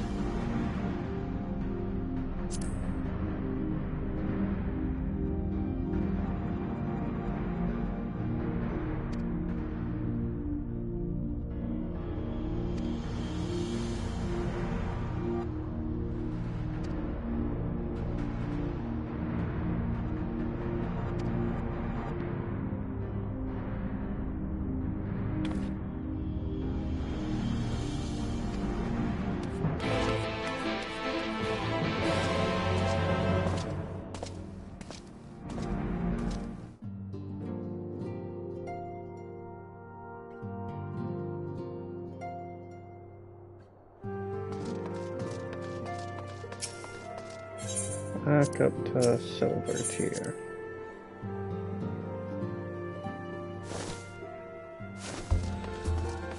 Dun, dun, dun, dun, dun, dun, dun.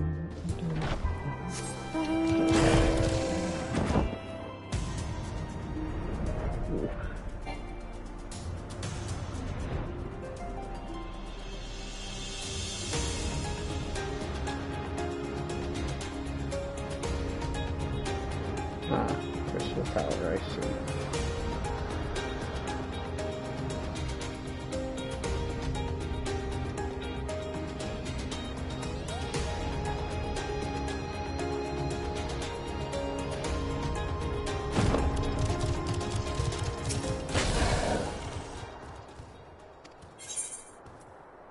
Yes.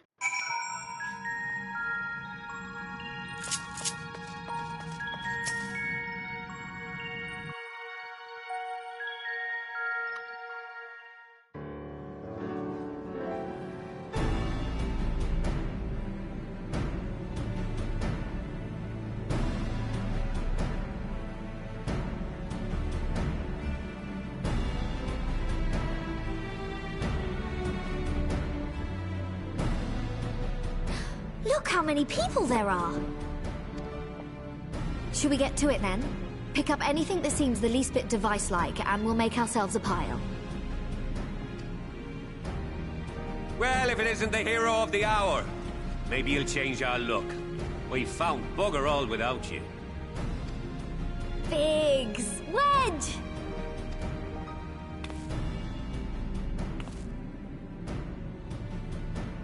Aye, aye. Well, we could hardly say no to a call for aid from the Scions. Jesse called it the chief of some other business, so we'll be working twice as hard to make up for his not being here. Thrice as hard, even. Thank you, both of you. I'm sure we'll find that beacon in no time.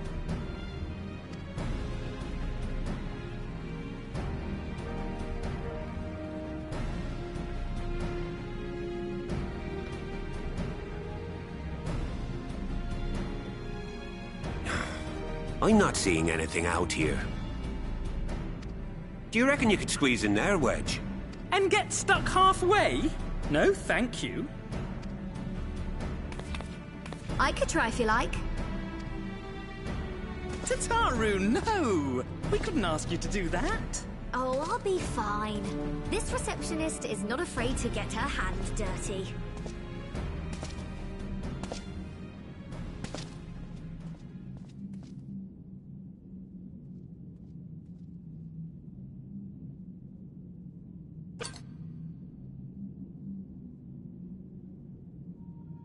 Sorry, I meant to say, the scholars haven't finished their preliminary assessment of the site yet, so we're not supposed to venture too far in.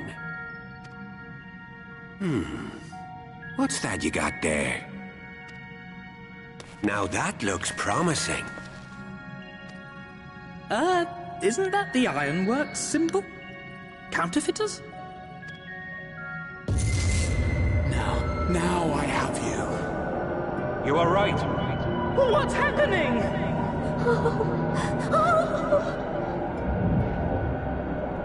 Stay with me. Focus on my voice. Let expanse contract. Eon become instant. Wait, this must be it. The device. Well, this is supposed to happen. Throw wide the gates that we may pass. Safe journey, warrior of light. Find our friends and bring them home.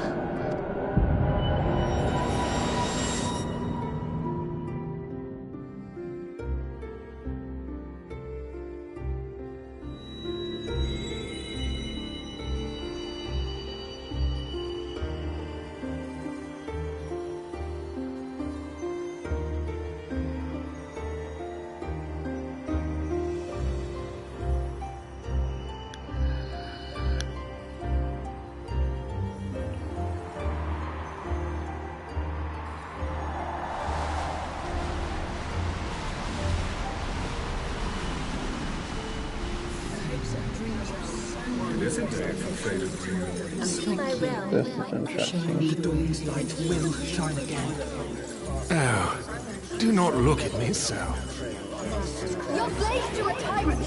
There's no freedom in that. This is one battle you cannot fight. Away with you. Say your spirited accounts always comes in welcome. We did everything right. Everything that was asked of us, and still it came to this.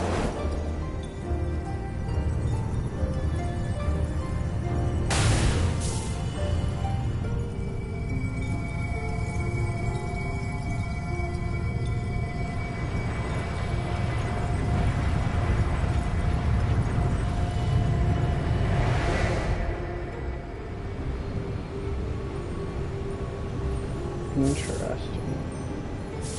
Your time has not yet come.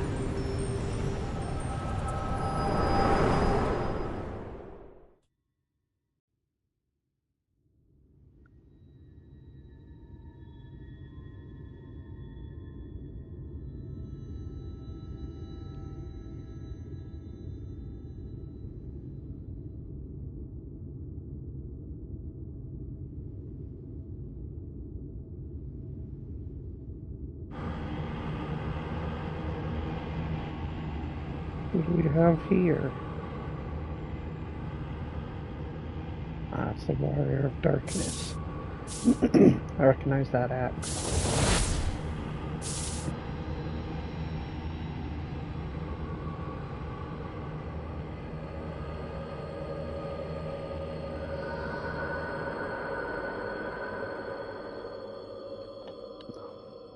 They gave him a very Monster Hunter-esque look in his armor.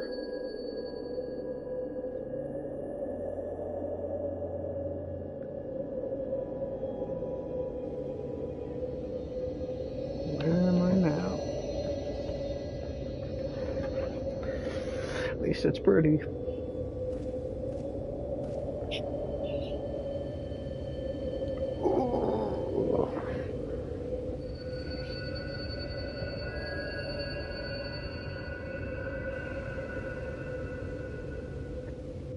From endless dreams I awake.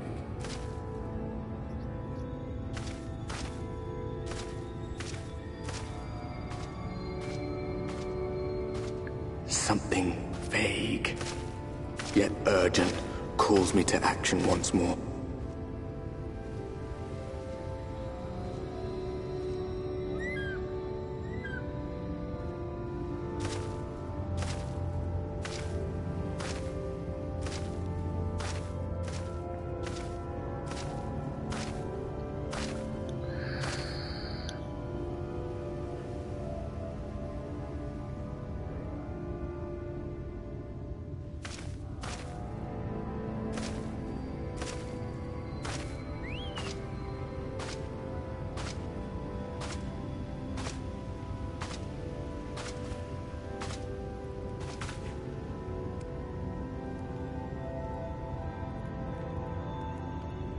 Rare to meet someone out here who's not a peddler themselves. What brings you into the wilds this time of night?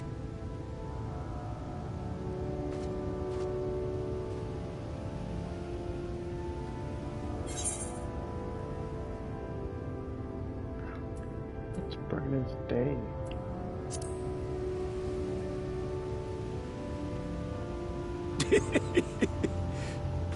Well, if it ain't the oldest joke in the book. Me grandad, God's rest his soul, used to tell that one to the barman at kicking out time.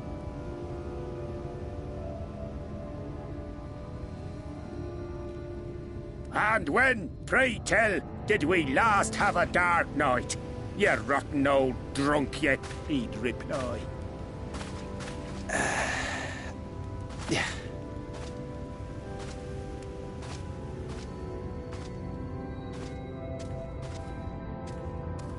Over 100 bleeding years ago, that's when.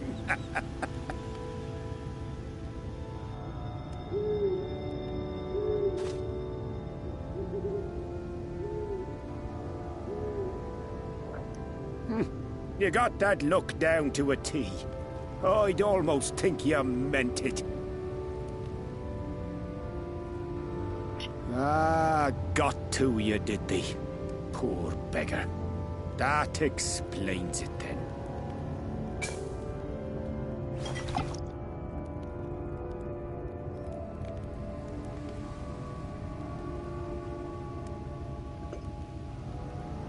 Well, I've roads to travel and wares to sell, but you'd best hurry along to the town nearby. Just head east through the trees and aim for the Shining Tower. You'll find the place soon enough. 'Tis the biggest settlement for malms around.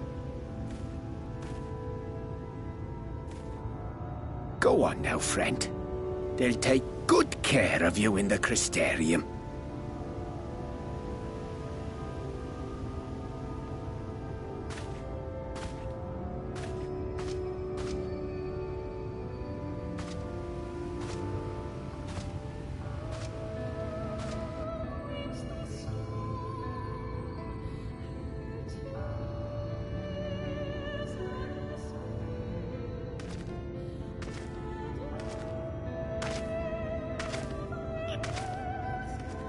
Dizzying heights it rises, the gleaming spire. its tip threatening to pierce the blinding canopy. There, it will all begin anew. Between dark and light, the pure and the corrupt. The one true struggle.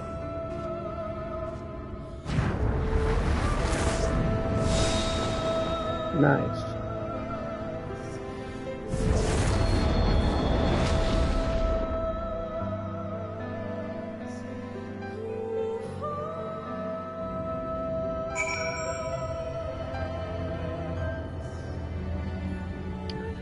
And I am assuming I have to look for... No.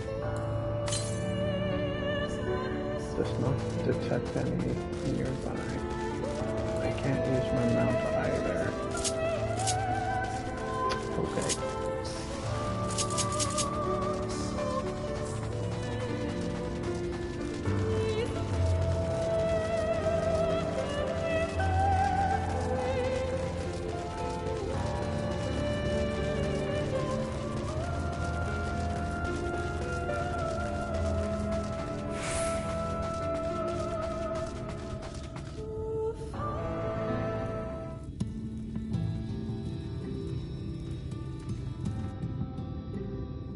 Halt!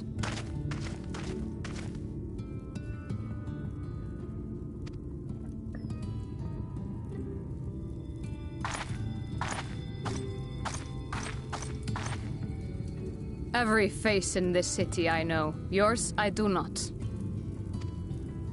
This is the threshold of the Crystarium, stranger, and I am its gatekeeper. If you would enter, you will answer my questions.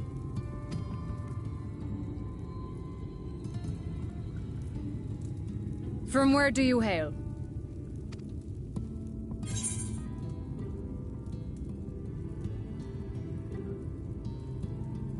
From Gridania. Do you take me for a fool? No such place exists. Okay. Had you given me an honest answer, I would not have barred your way. We care little here for a person's place of origin. But instead, you chose concealment. And I will not suffer you to pass.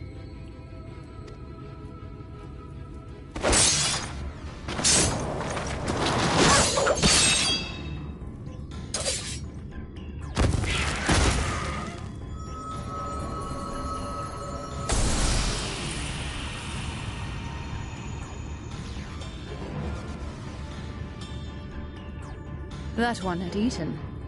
It must have gulped down the whole hand. Ring and all.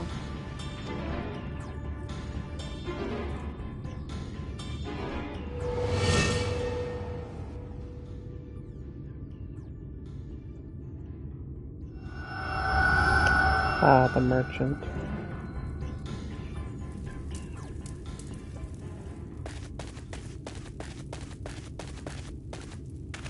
Everything all right, Captain?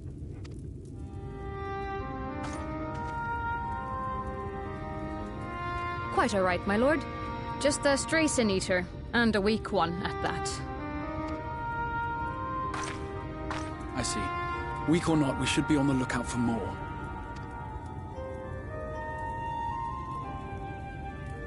But I see you've met my guest.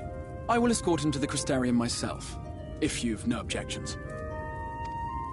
Another of your mysterious friends, is it? I should have known. Very well. I'll inform the others your guest is to be given the run of the city.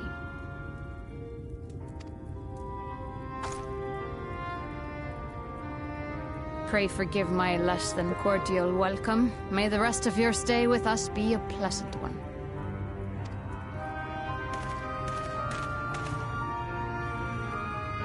Come with me. I will answer whatever questions you have when we are somewhere more private.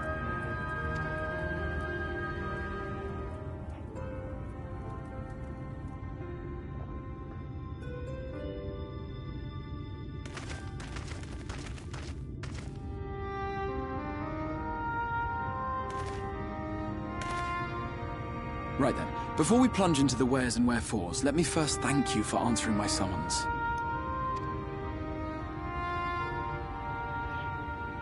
I had intended to bring you directly to my personal quarters, but I fear my aim was slightly off. That you were still able to make the crossing unharmed is a great relief. And so, we come to the question of where. The realm in which you now find yourself belongs to one of the 13 reflections, or shards. The first, to be precise, even if its inhabitants are largely oblivious to the fact.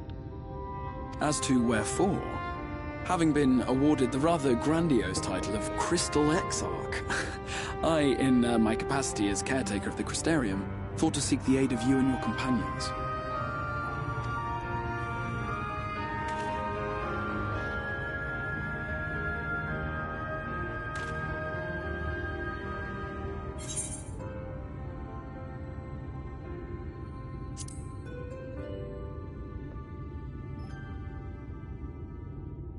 That is a question with no simple answer.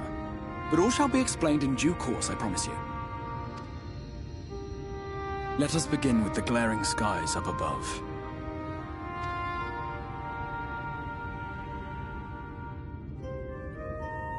Here in the first, the world has been all but consumed by primordial light.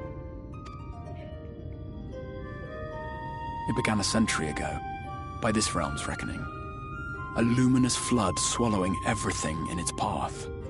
More than 9/10 of this star was lost. And the fortunate few who survived are hounded by abominations born of that catastrophe even now. Sin Eaters, we call them. The creature you saw earlier was one such monstrosity.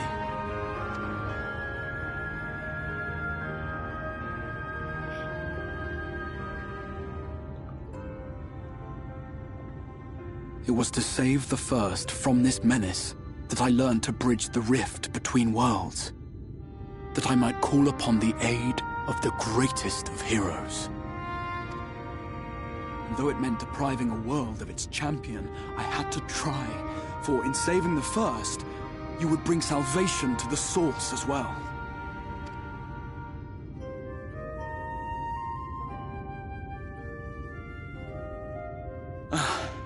But what manner of host harangues his guests in the middle of the road? Let us continue our talk within the Crystarium.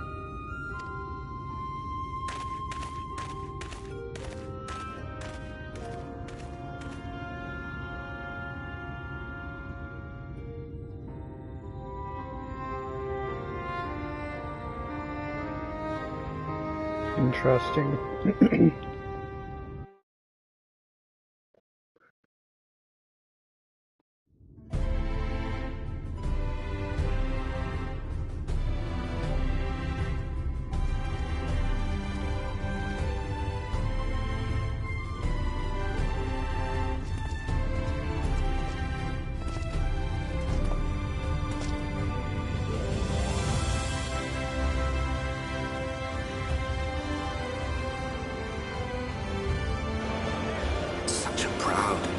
City. The sole sanctuary for the living in a world all but resigned to oblivion.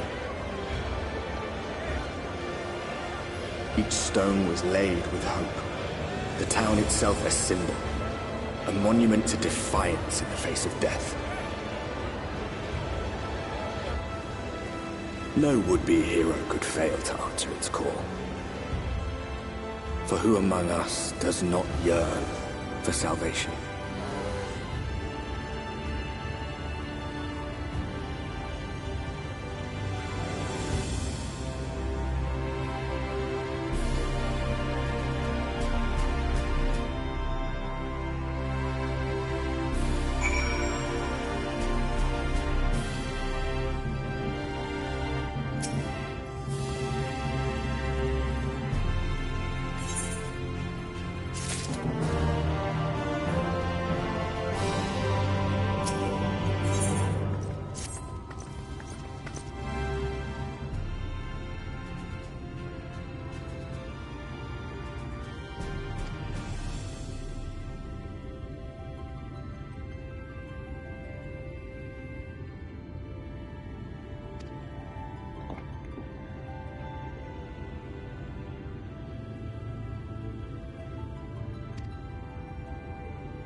Okay.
Ah, there we go.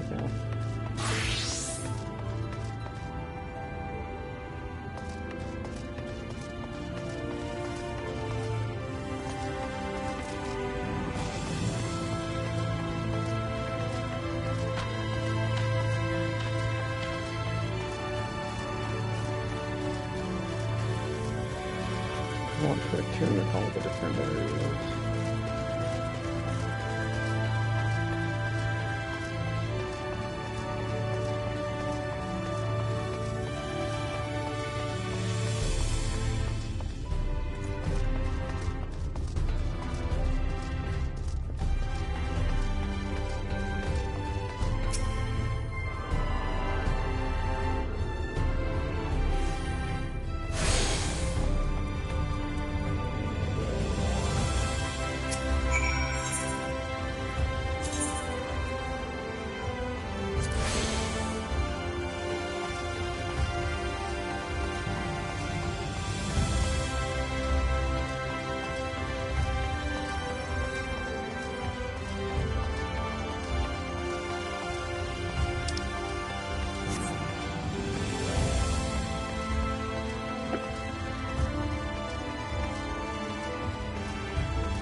This is quite a big place up to the ground, actually.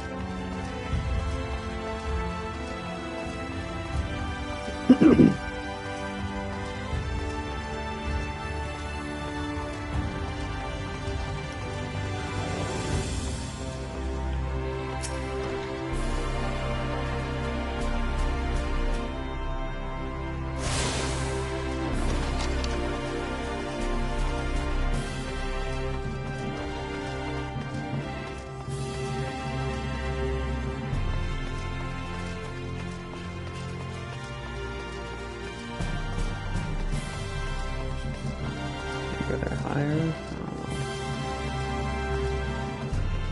Yeah. More.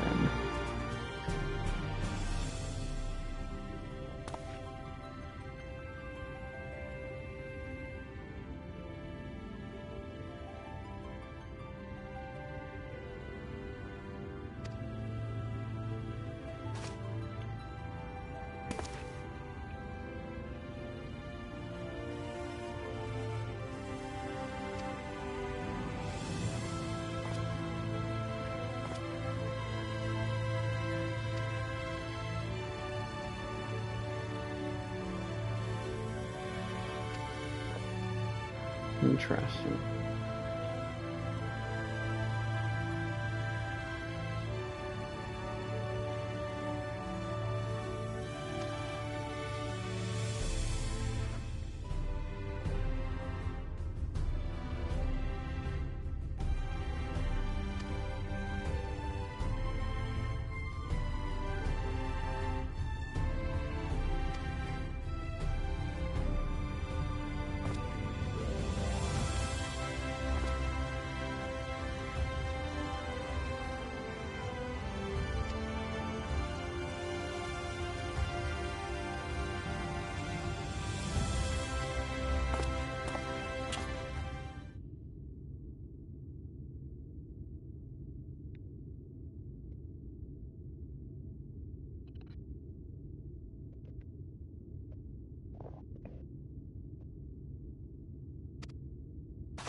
Interesting.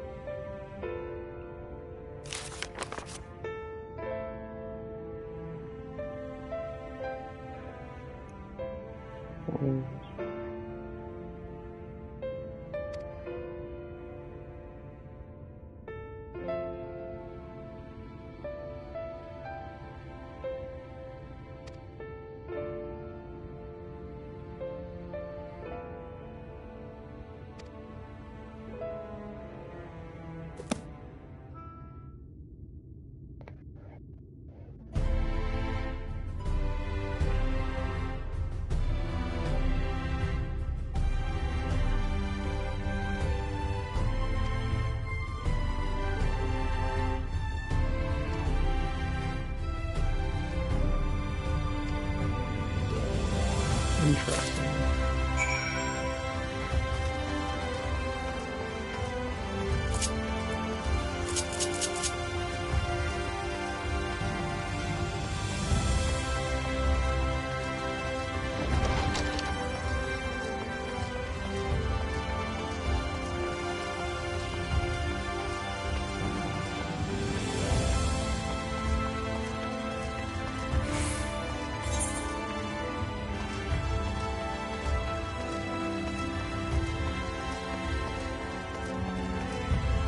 Okay, I did already change that, alright.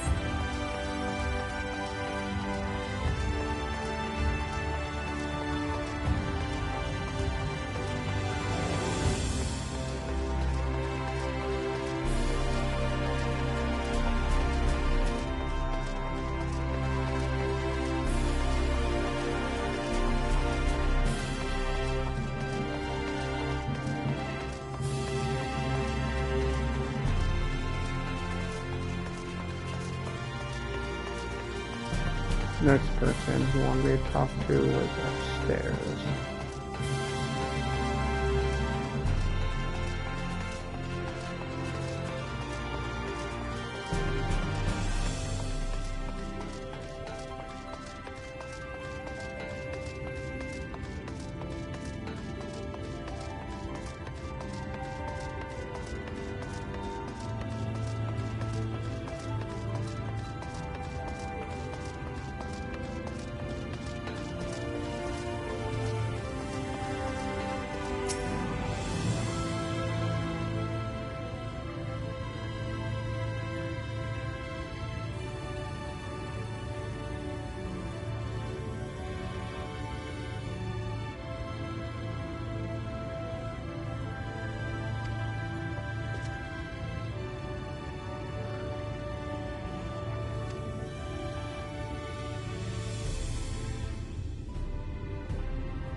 teleporting node. There should be another crystal. Oh yeah, somewhere over here.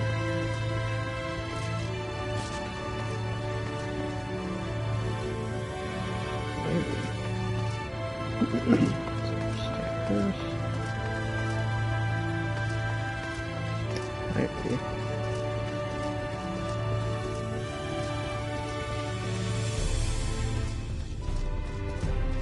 Yep.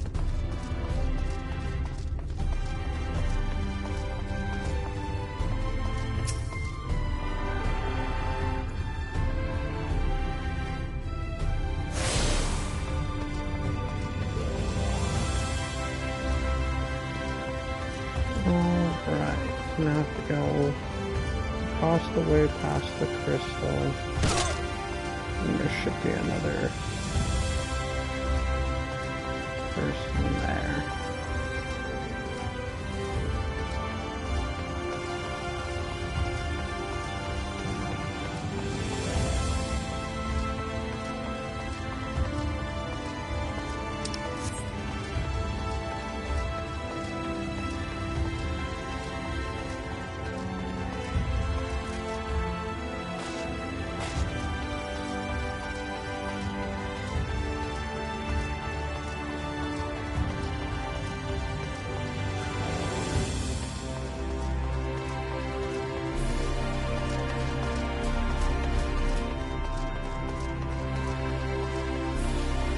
Another shard. I'm gonna go with that real quick.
Interesting.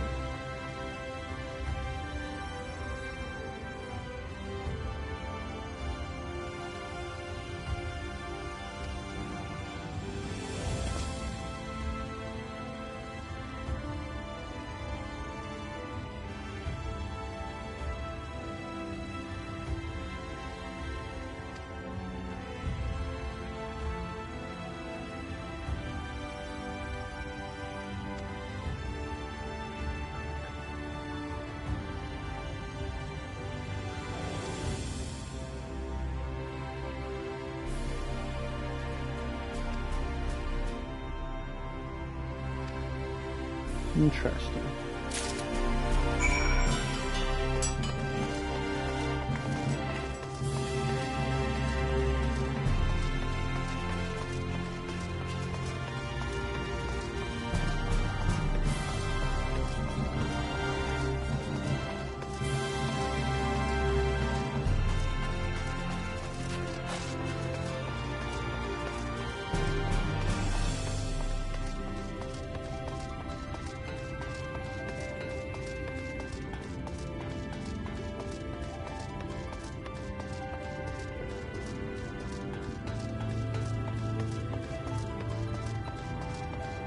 Aetherite shard.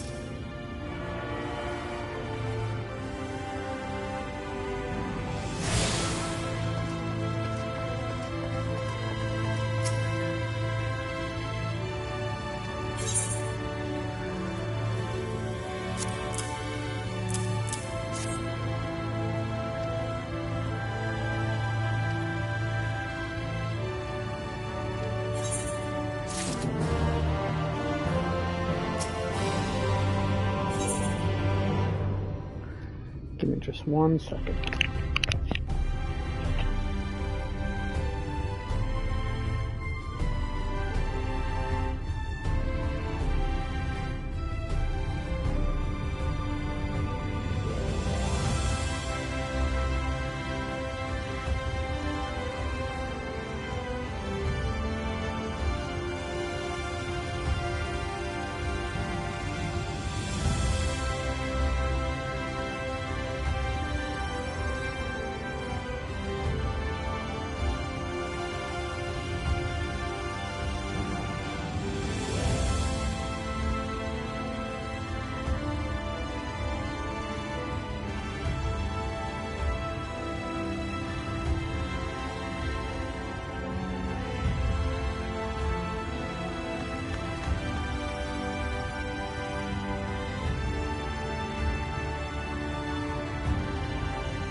Alright, I'm back. I'm gonna take a brief intermission as soon as I'm done accepting the quest, get some food, and then I'll be back on in just a little bit.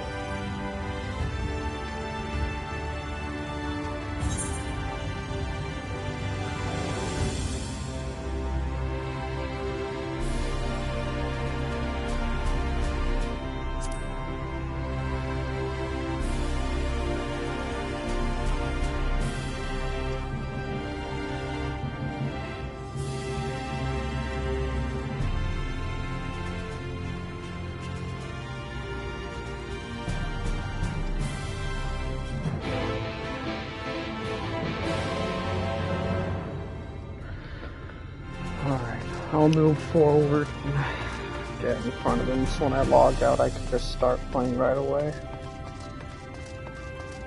Oh, Crystarium Gatekeep, alright.